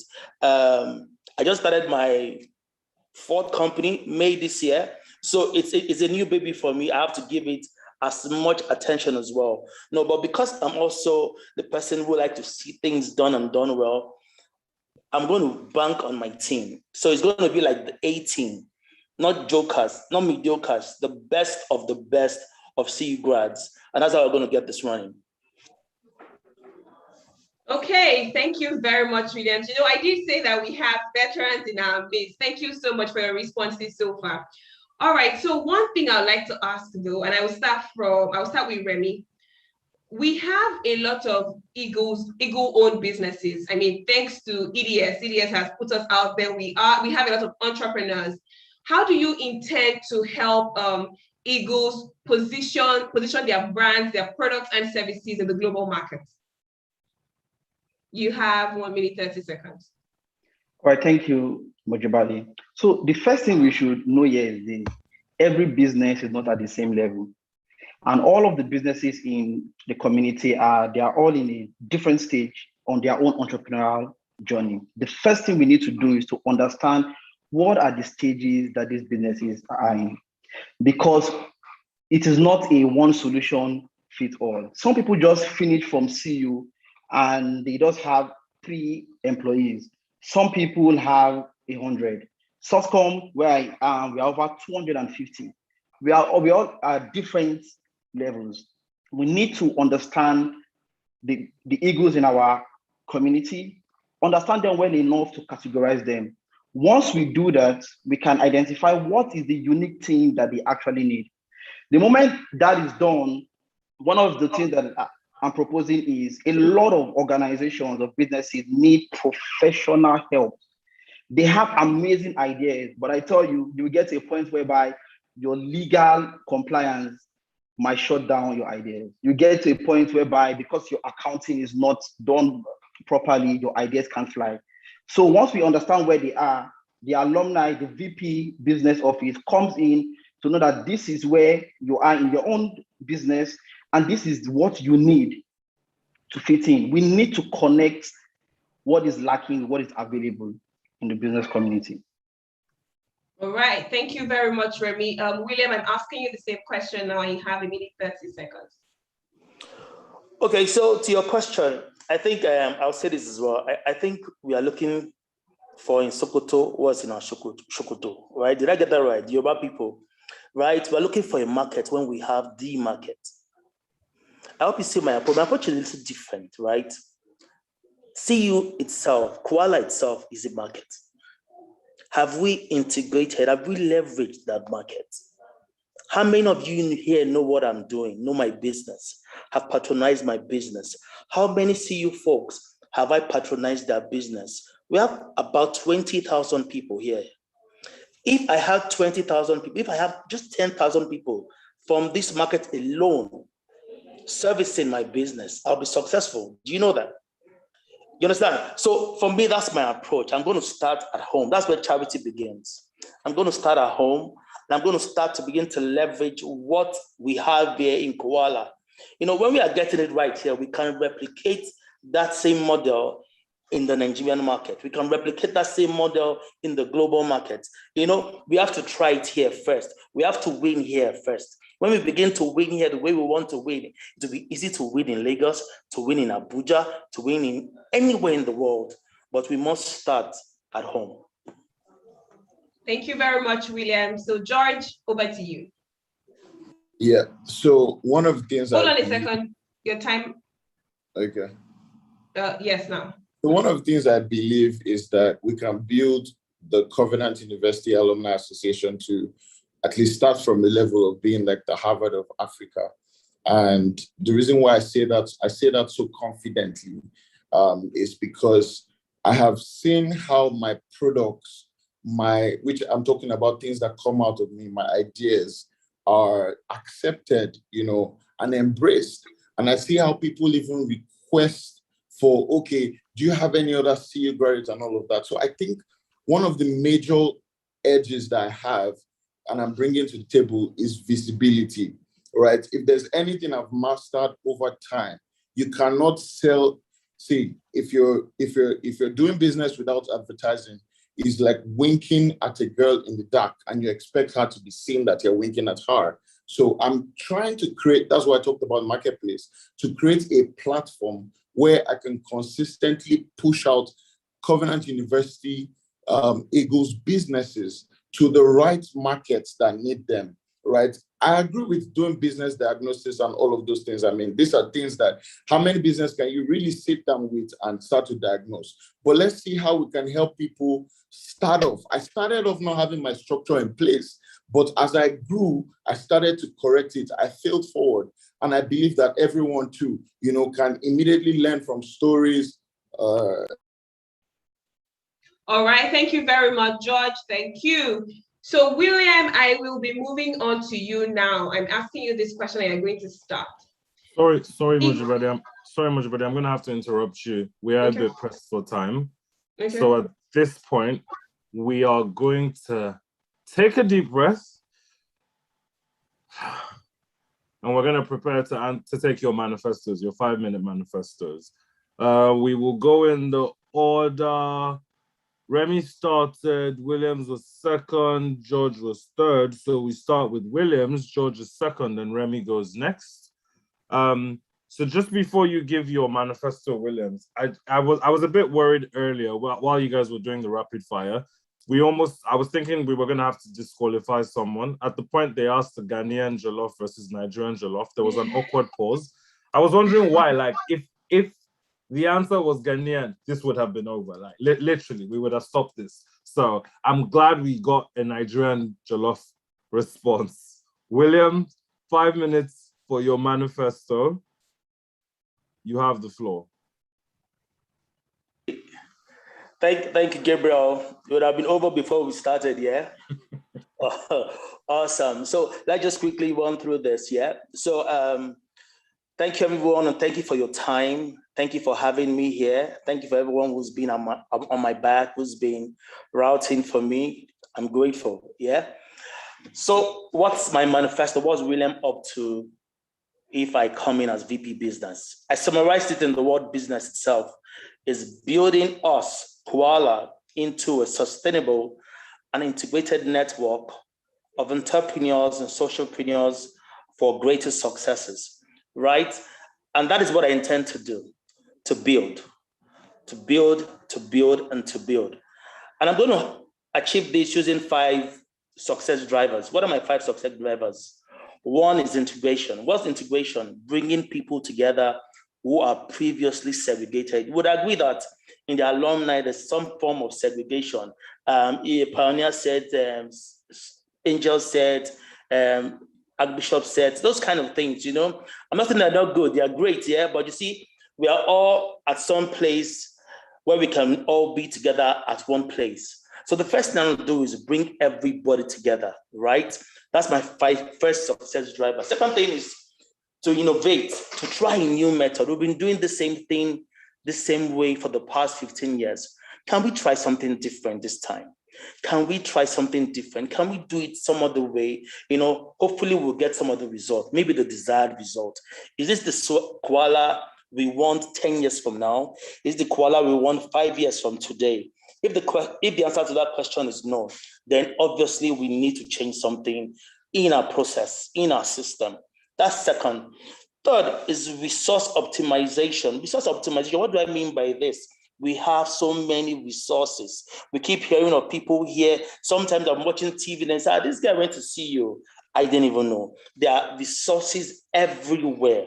We all need to come together. This is the hub we need to build. This is the nation we need to put together. We have politicians here. We have musicians here. We have moguls here. We have HNIs here. We have all kinds of egos everywhere doing amazing things. We all need to optimize these resources. This is where we are going to boom this association. Then we're going to have to network. Network is everybody to come together, interacting. What do you do? How can we bring our resources together to make the best of where we are? And finally, profit. Profit is the whole essence of business. Profit is the whole essence of business. There's a VP business today in CUALA because CUALA is thinking of making profit. What is profit? Gain. What gain? What is the gain to CUALA? What is the gain to the alumni in CUALA? And I'm going to approach this from two perspectives when I talk about profit. Profit to CUALA as an association, where I think we need to begin to earn and make money for ourselves. You know, when I had my boy, someone gave me an advice. He said, now you have a parent, you cannot give certain excuses. And I'm saying the same thing to us. CUALA is like a parent body. We can't give certain excuses when certain things come to our tables. We can't give certain excuses. We can't say, oh no, we can't do this because we're a parent body. But how do we structure ourselves to be able to accommodate these things, to be able to accommodate these challenges, these things that will be thrown at us? People coming to us to say they have needs, businesses coming to us to say they have opportunities, people coming to us to say they have ideas. You know, one of the ideas I want to just throw out there is someone was talking about variety night. Why can't we commercialize variety night? We all go for Night of 1,000 Live, we all go for concerts. We have the big names, we have the series, we have the best. You understand? We have people out there that we can pull together and say, okay, we want to throw a massive concert. We want to do a comedy music show, gated. That's money we are raising right there. Do you understand? These ideas we are going to all bring together and put to the table. Now, the last point of the profit part I want to talk about is, you know, there's the business of profit, which people go into business for. There's also the part that's very dear to my heart is the business for care. In the CU alumni, we must be real with ourselves that some people are going to be in this alumni because some of us have businesses that work. So we have to care for other people. We cannot say, oh, everybody, we're just chasing money, we're just going to think about how to make money. There are people who, since they left school, have not worked, have not earned a good living. So we're going to look at putting together trust funds. We're going to look at doing GoFundMes. We're going to look at so many ideas, so many initiatives that we can put on board to make sure that at the end of the day, everybody is better for it. My singular goal really in all of this is to make sure that every business is better off. Thank you very much, William. Just before we move on, I should say I saw a very interesting comment in the chat section. And someone says, between you guys, you got 5 businesses, 4 businesses, 5 businesses. You've not left any businesses for anyone else. You guys have pretty much used all the businesses for yourselves. So that's positive. That's very positive for the candidates running for this office. Right. George, do we take it private, or you had a question? Is it something you want to ask, or should I contact you privately? George? Yeah, I was trying to. Okay. Yeah, I was trying to reach out to the admin. Sorry about that. No, that's fine. We're here to support you. Are you ready? Yeah, I'm good. 5 minutes. Over to you.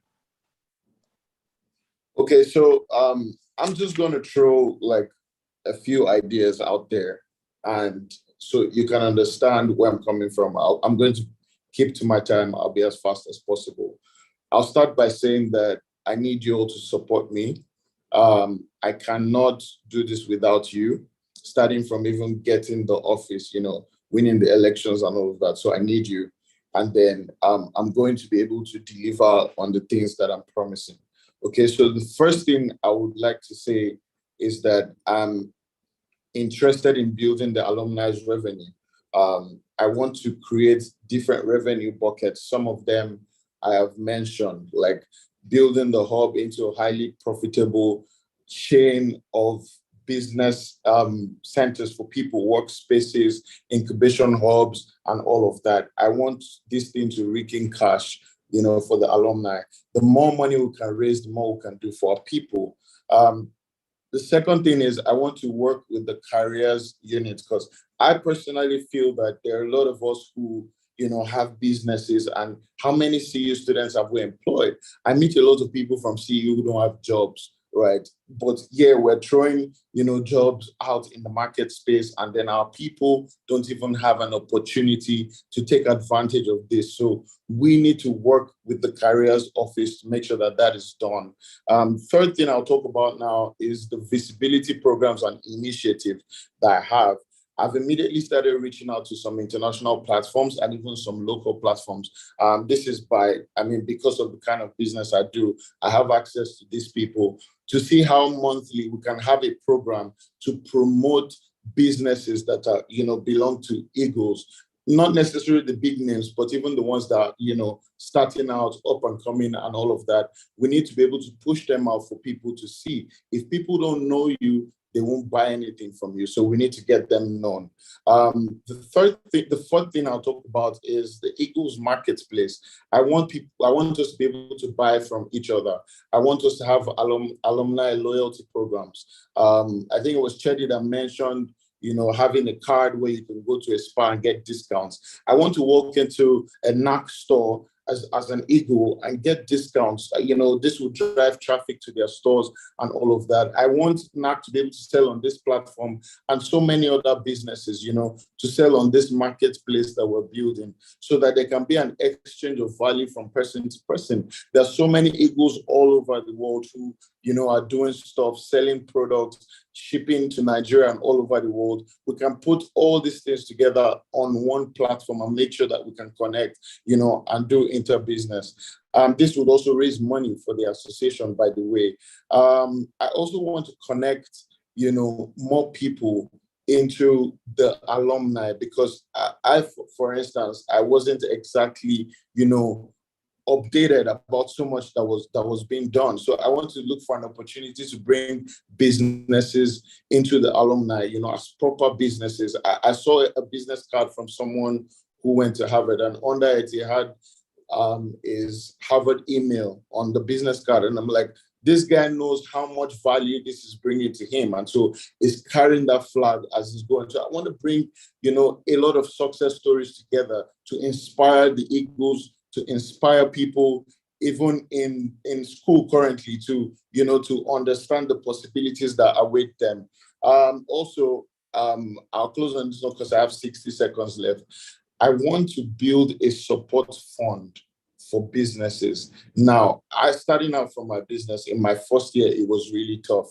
Okay, I didn't have access to funding and all of that. I want to build a support fund. I personally am willing to pledge $10,000 every year to make sure that there is money in the purse to help businesses to grow. I'm going to draw in a lot of my friends to also join me on this cause. I want to help us. I told you I'm doing this because I want to give people an opportunity to grow. I'm not really, looking out for anything for myself, but I have experienced growth.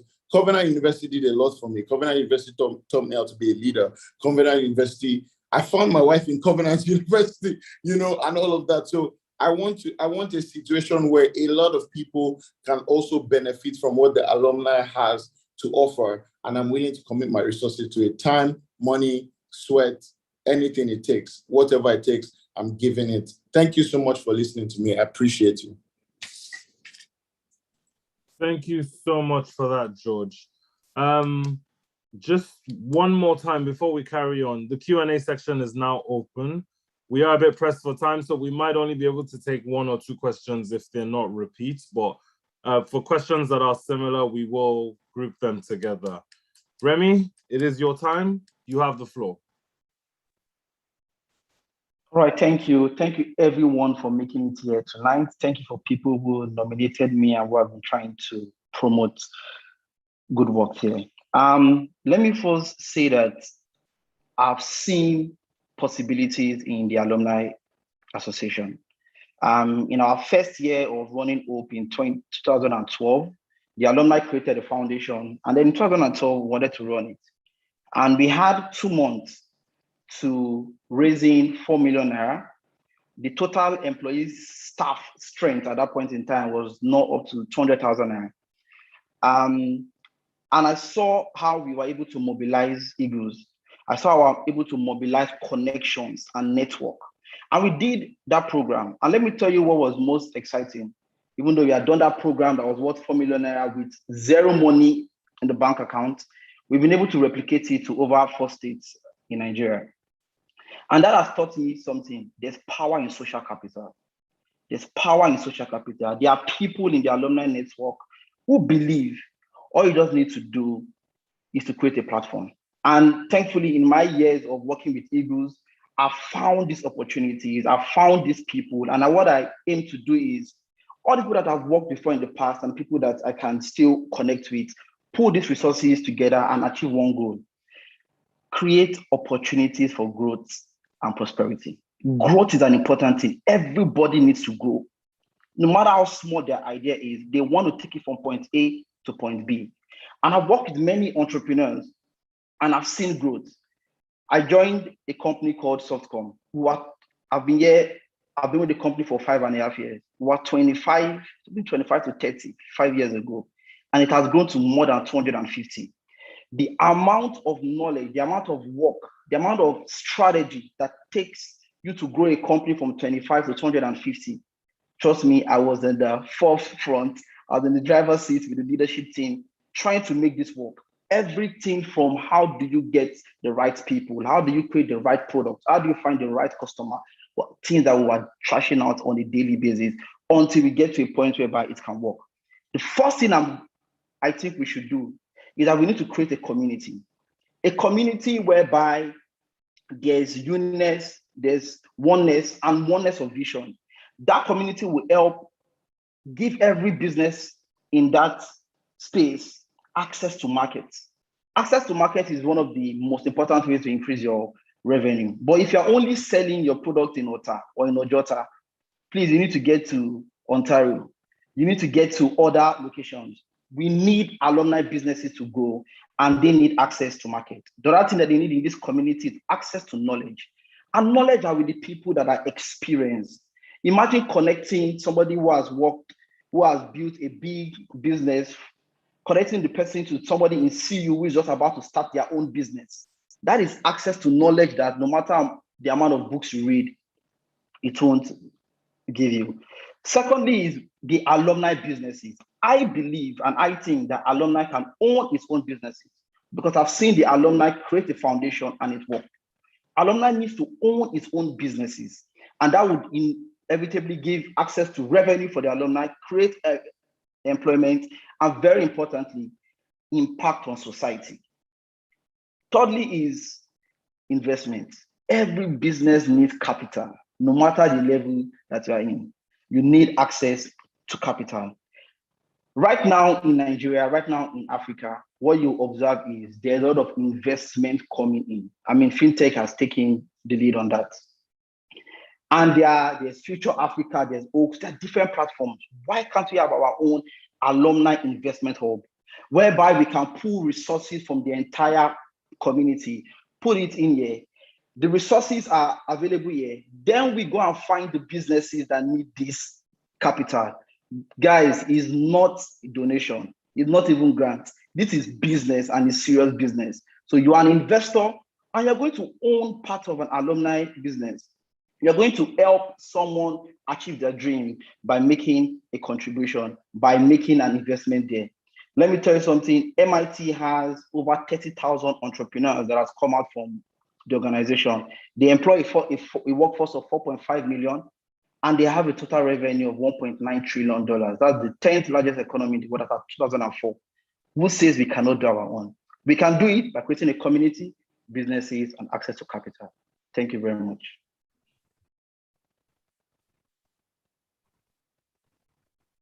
Thank you so much, Remy. That concludes the manifesto section. We're just going to jump in and take a few audience questions. We are really pressed for time, but we're going to take a few. Moji, back to you. Okay, all right. Just before we take a few questions from the audience, I have one question for all the candidates. I will start with William. Let's say it's a case study. Let's say, for example, we have supported a business that eventually becomes a scam business and then social media outrage, and then there's a backlash. CUALA business, what's going on? Why did you support this kind of fraudulent business? How do we handle that? You have 1 minute, 30 seconds. Okay, so if you're at the point where it has already become public knowledge, I think that's a job for VP Comms. However, for a businessman like me, I don't believe there's free money anywhere. I believe in due diligence, right? So this is another thing that we need to take a lot more seriously. Don't give us support, investment, and funds on sentimental basis. You know, what is the person asking you wanting to use the funds for? You know, have you done the feasibility? Have you done the SWOT analysis? Where is the monies that are going to repay you going to come from? So you have to ask the right questions. We cannot be worrying about the problem at the end of the day if we don't get it right from the very beginning. For me, my focus would be getting it right from day one. I'm not going to be looking at how to, you know, make mistakes. I'm not going to try and I'm not going to say we won't make mistakes if we do make mistakes, but for me, prevention would be better than having to address any issues. Thank you very much. So, George, the floor is yours. Okay, I'll wait for the time. So I'm sure everything starts. Say what now? 60 Sorry, seconds, George. go ahead. Timekeeper, William got 1 minute, 30 seconds. No, he got 60 seconds, 60. Oh, my bad. 60 seconds. Okay, so everything starts with a good intention. The fact is, a lot of businesses that you find today going through, you know, some crisis in communications based on scams and all of that, many of them actually intended to do well. Not all of them, but many of them. So when that happens, I mean, first off, before you support anybody, you have contracts, you have agreements, you have discussions back and forth, which can isolate the alumni from such arrangements. Once that is done, there's a need to also help this person. Now, if I commit to you at the point of growth, if you're a responsible person and you want to come out of whatever crisis you're in, I need to commit to you to help you come out of that. I've done crisis communications for a number of years. Many of the big PR cases in Nigeria and even some in Africa that, you know, were solved came from this office right here where I'm sitting. So we have a playbook which we used to, I think he got more than 60 seconds, by the way, but it's okay. George, finish your last point, please. So we have a playbook. I was saying that we have a playbook which we designed, which is how to approach a crisis. What is the problem? How did it start? Where did we get it all wrong? What are people saying? What is the sentiment analysis? How green is it? How red is it?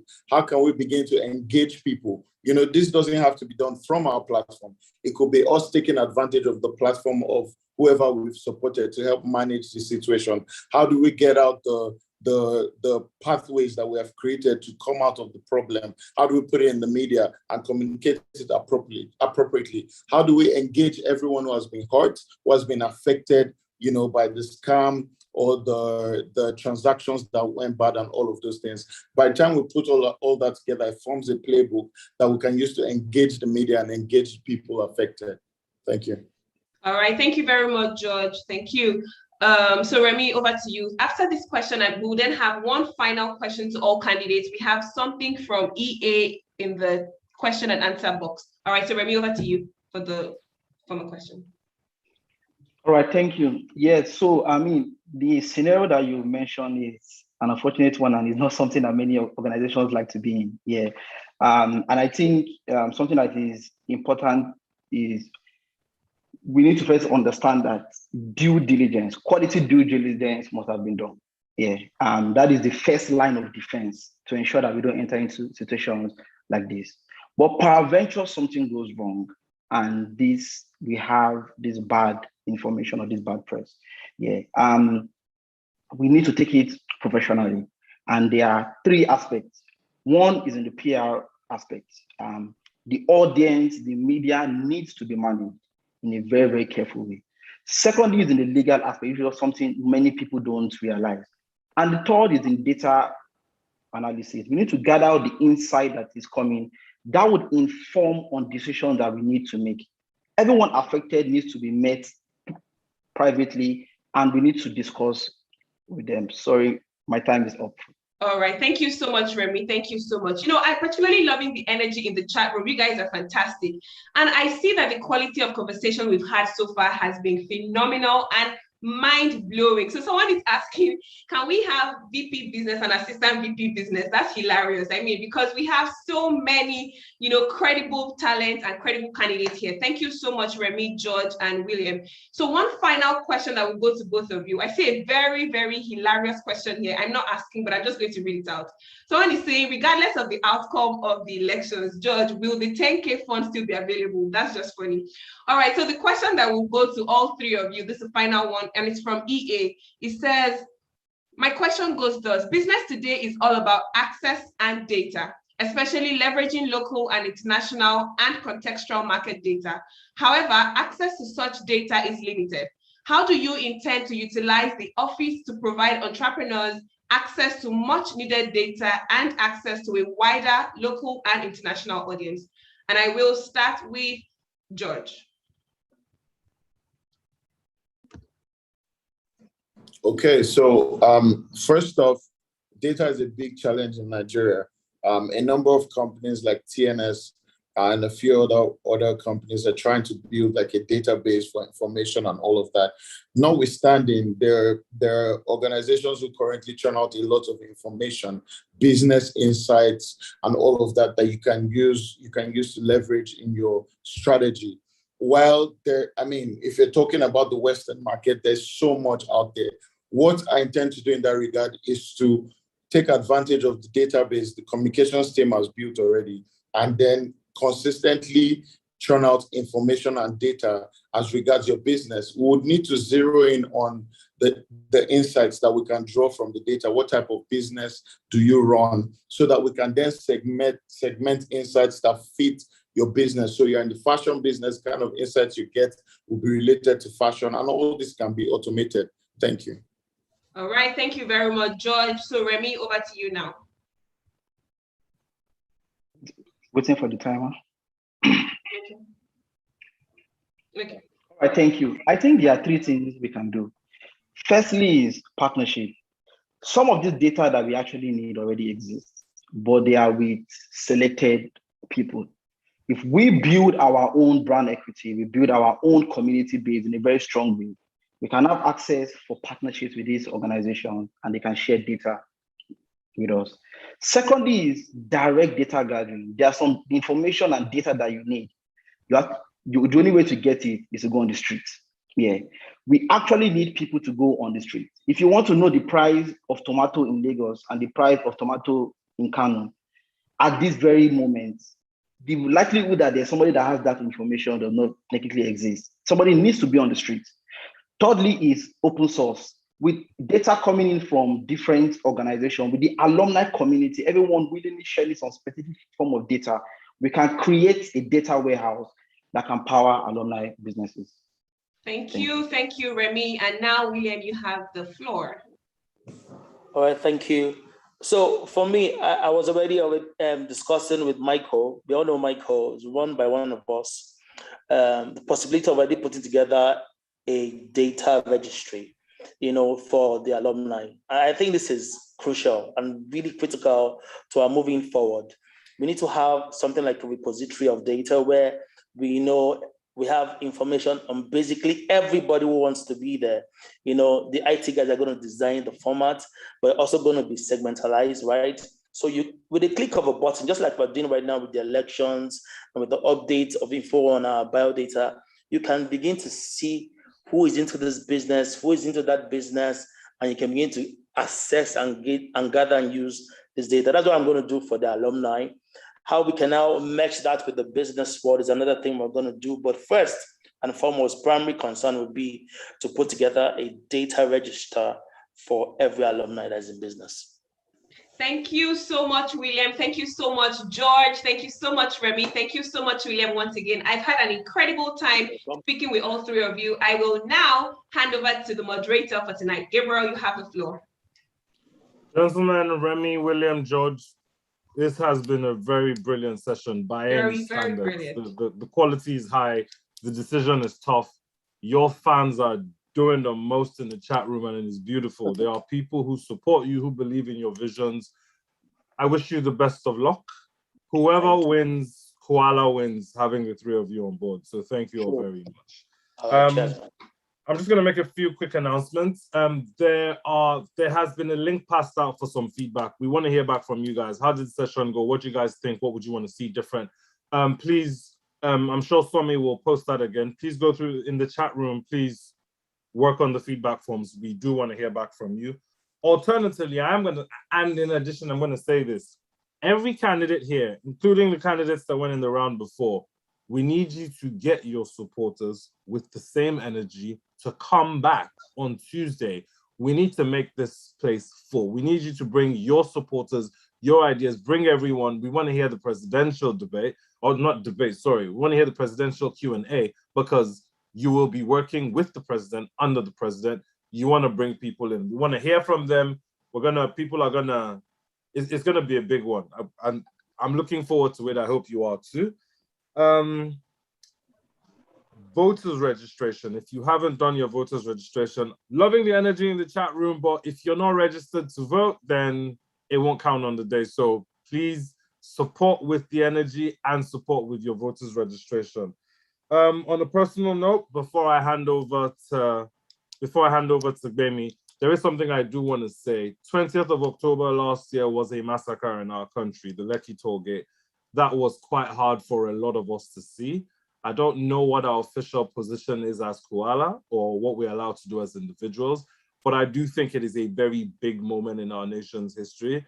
And I would like, if there is an effort, I would like to hear about it. I'm sure many others would too.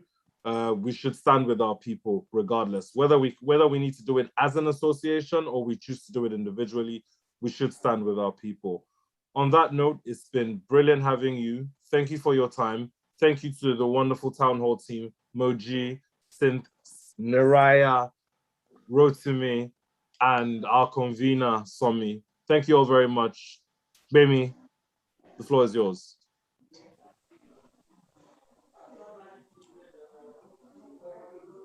Hi, Gbemi, are you here? Okay, thank you, everyone. Thank you. Can you confirm you can hear me? Yes, we can hear you, Gbemi. Oh, yes. So the session was indeed a fast session. We want to thank all the candidates for joining in. We thank you all. Thanks to the moderator and all the planning committee. Thank you on behalf of the CUALA Electoral Committee 2021. We want to say a big thank you to everyone.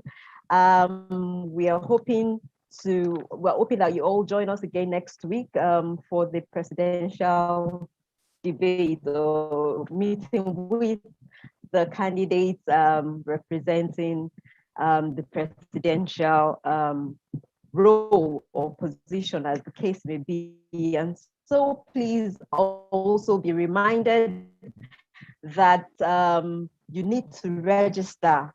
You need to register, like Gabriel said, we need to register for your vote to count. And please, university, please do the same. Thank you, everyone, for joining in. Thank you for staying till the end of this session. We hope to see you.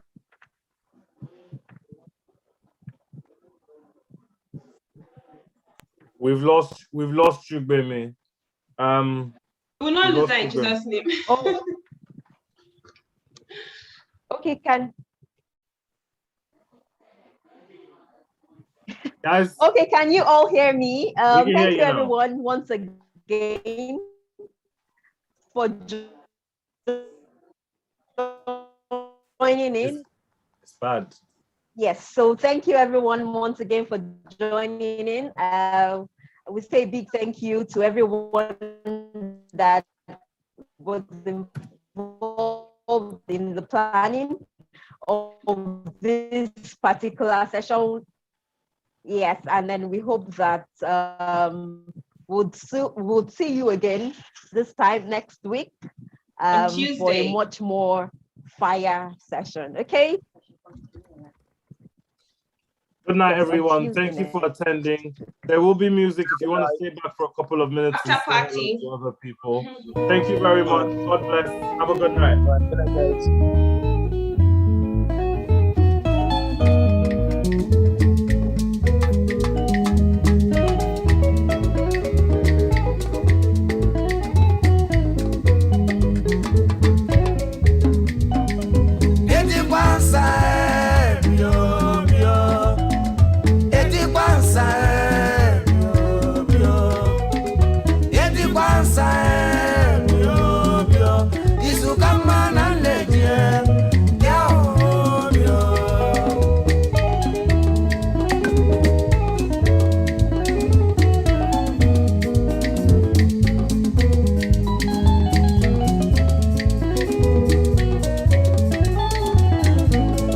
everybody. To anyone still listening, if you have questions for the presidential chat, please send them through. If you do have questions for the presidential chat, please start to send them through.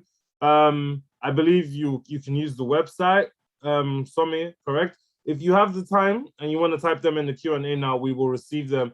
There will be a link sent out tomorrow. So please, if you have questions in advance you want to ask for the presidential candidates, please pass them in. DJ Rotimi.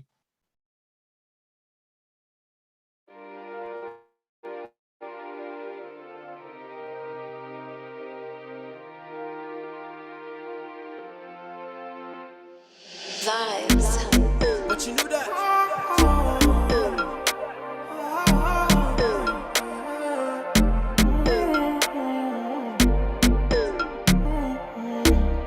Steady pull. Let's go.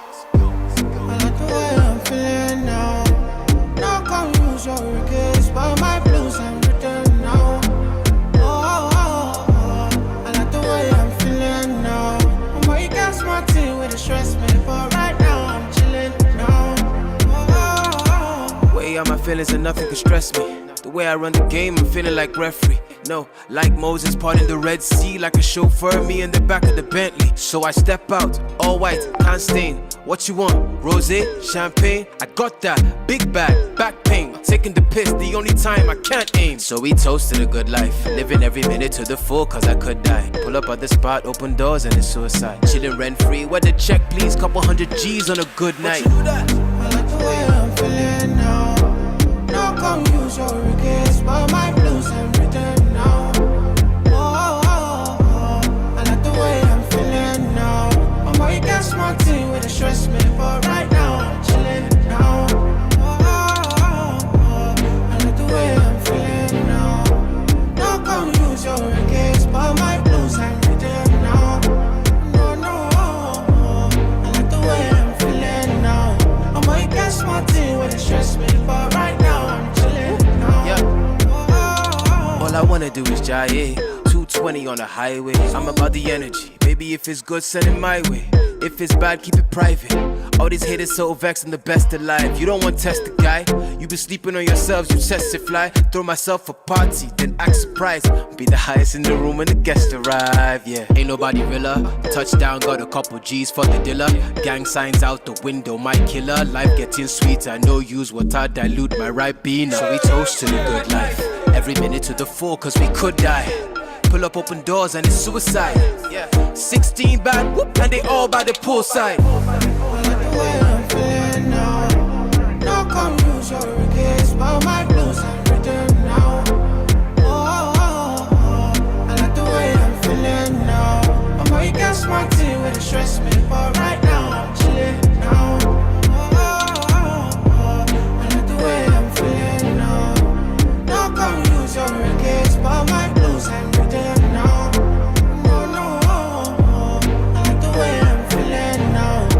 You got smart thing with the stress me, but right now I'm chilling now. Dead boys, enough toys, they make toys, enough choice. Gas fair, and sweet boys, roll up, and the nice toys.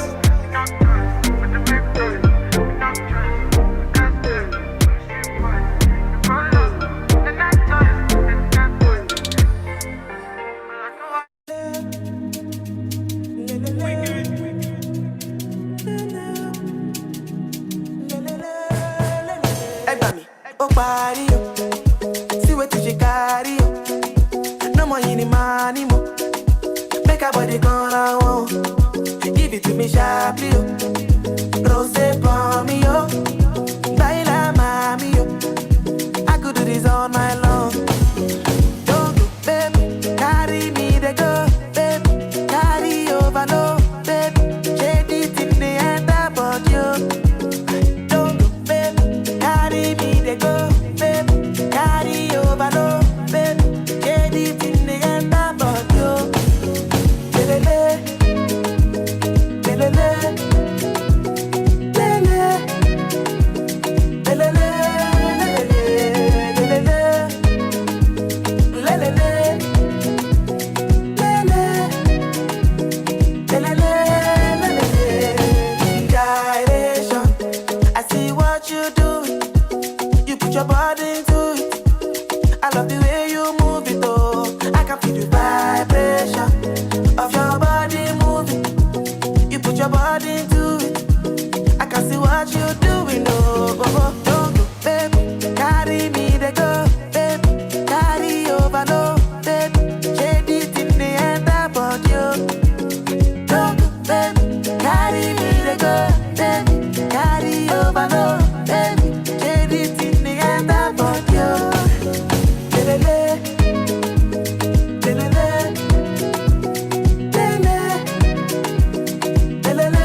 still my energy, energy, energy. Hey, melody, melody, melody. Hey, enemies, enemies, enemies. Hey, come off it, come off it. Can't steal my energy, energy, energy. Hey, no, melody, melody, melody. Ah, enemies, enemies.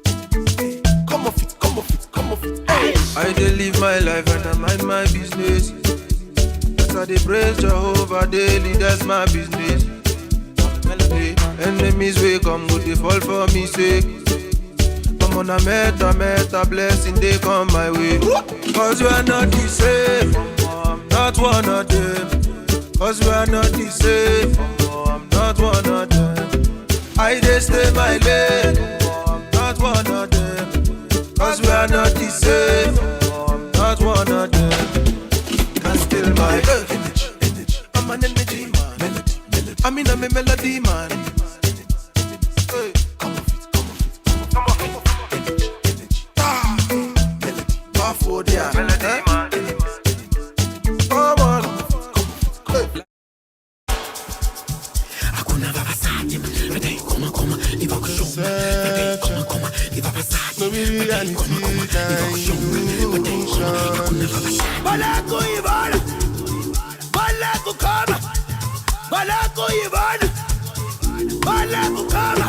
Hey, balako Ivana, balako kama, balako Ivana. Hey, alogo yeah, babulu. Yeah, babulu kule, nigo yeah, babulu. Yeah, babulu, nigo yeah, babulu. Yeah, babulu kule, nigo yeah, babulu. Hey, yeah, babulu kule. Moto koto, you know me I too like popo. Nothing you find go so koto. Me I get a for shokoto. Baby your body roboto. Make up and I'm like kokoso. Make up like you go opodo. Oyibo make we jokoto. Yeah, and bed, kilo day, tang bed. Yeah, and bed, double XL long bed. One berry, berry for me, one berry. Ó ti pẹ́ tójú mi ti ń lẹ́rì. Mo ti pẹ́ jù blackberry lọ. Mo jókòtò, no say me I too like popo. Wetin you find go sokoto? Oh, ṣàwọn lẹ́gbà. It's your body dey roboto. Make us spin am like kokoso. Make up like you go opoto. Ṣàwọn lẹ́gbà.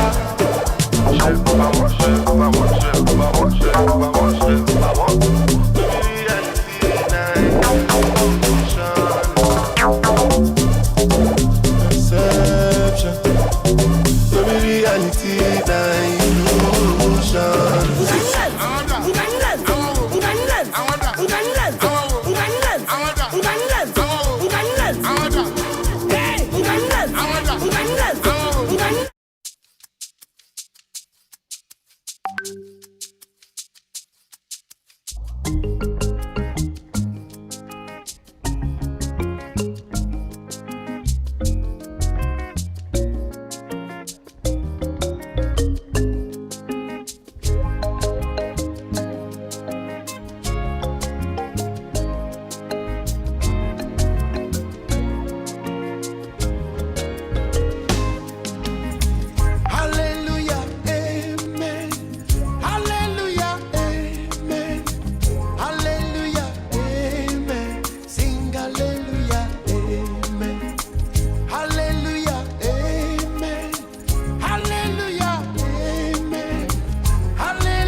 stepped the ground of Oxford University. I never stepped the grounds of Cambridge University. I never stepped the grounds of Harvard University. But from my room and via the net, I studied the first 9 leading universities in the world. To the point I could stand and reel out, date by date, what they did. I rose up from that study and declared, Covenant shall be a new generation Harvard. Where are we today? There are some research areas where we lead globally.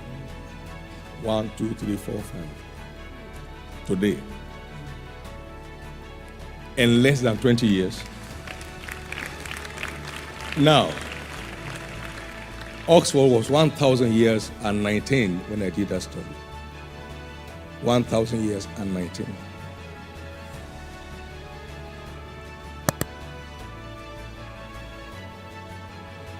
A one-time faculty here is Director of African Studies today in Cambridge.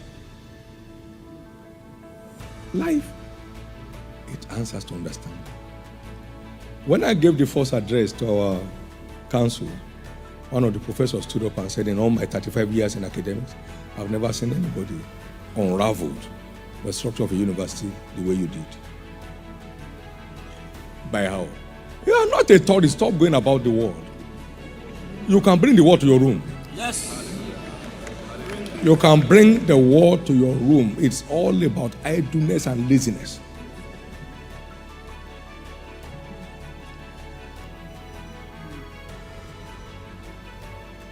Today, we have been invited to come and start Covenant University in one of the European nations.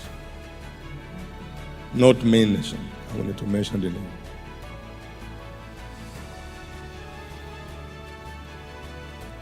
Please settle down and seek understanding. He said, wisdom is the principal thing, and with all you're getting, get understanding. Get understanding. You can't occupy a principal place in life without seeking the principal thing.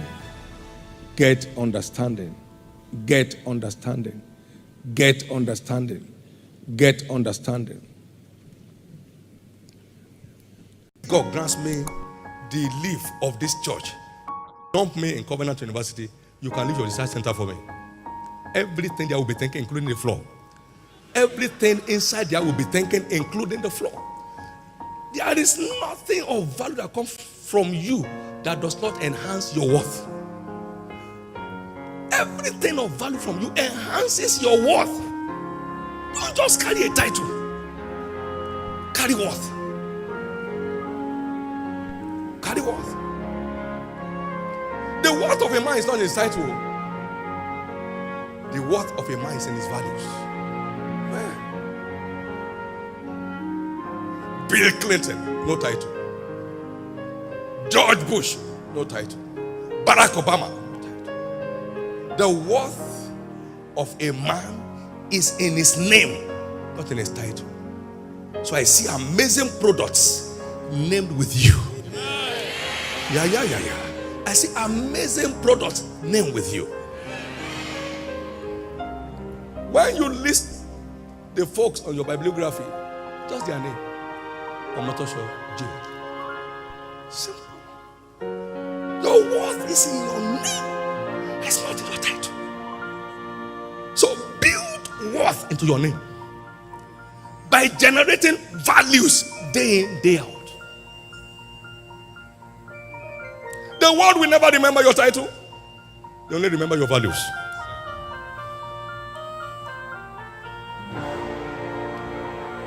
What am I saying?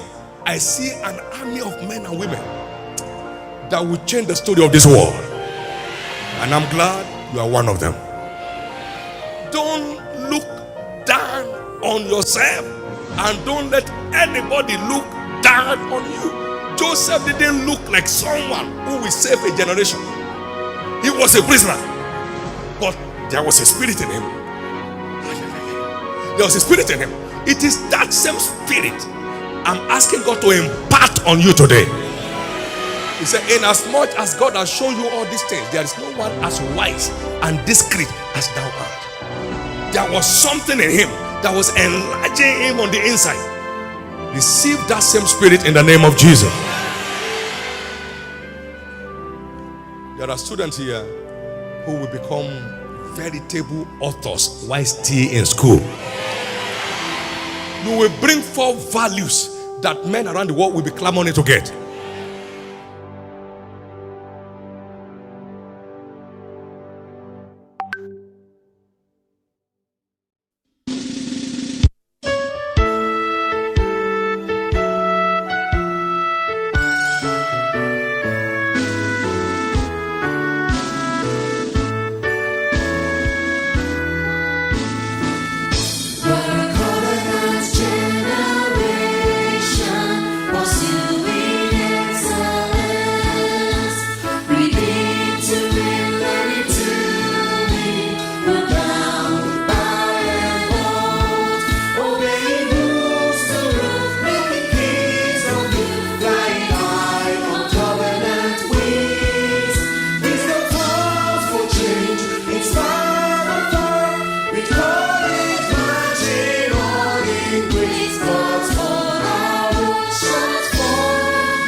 Good night, everyone. All right, people. Peace. Thank you so much. See you on Tuesday. Please send us questions that you would have for the presidents. Please, please, please send it to social media, wherever, and see you on Tuesday. Thank you, and send your feedback as well. Have a lovely night, everyone. Goodbye.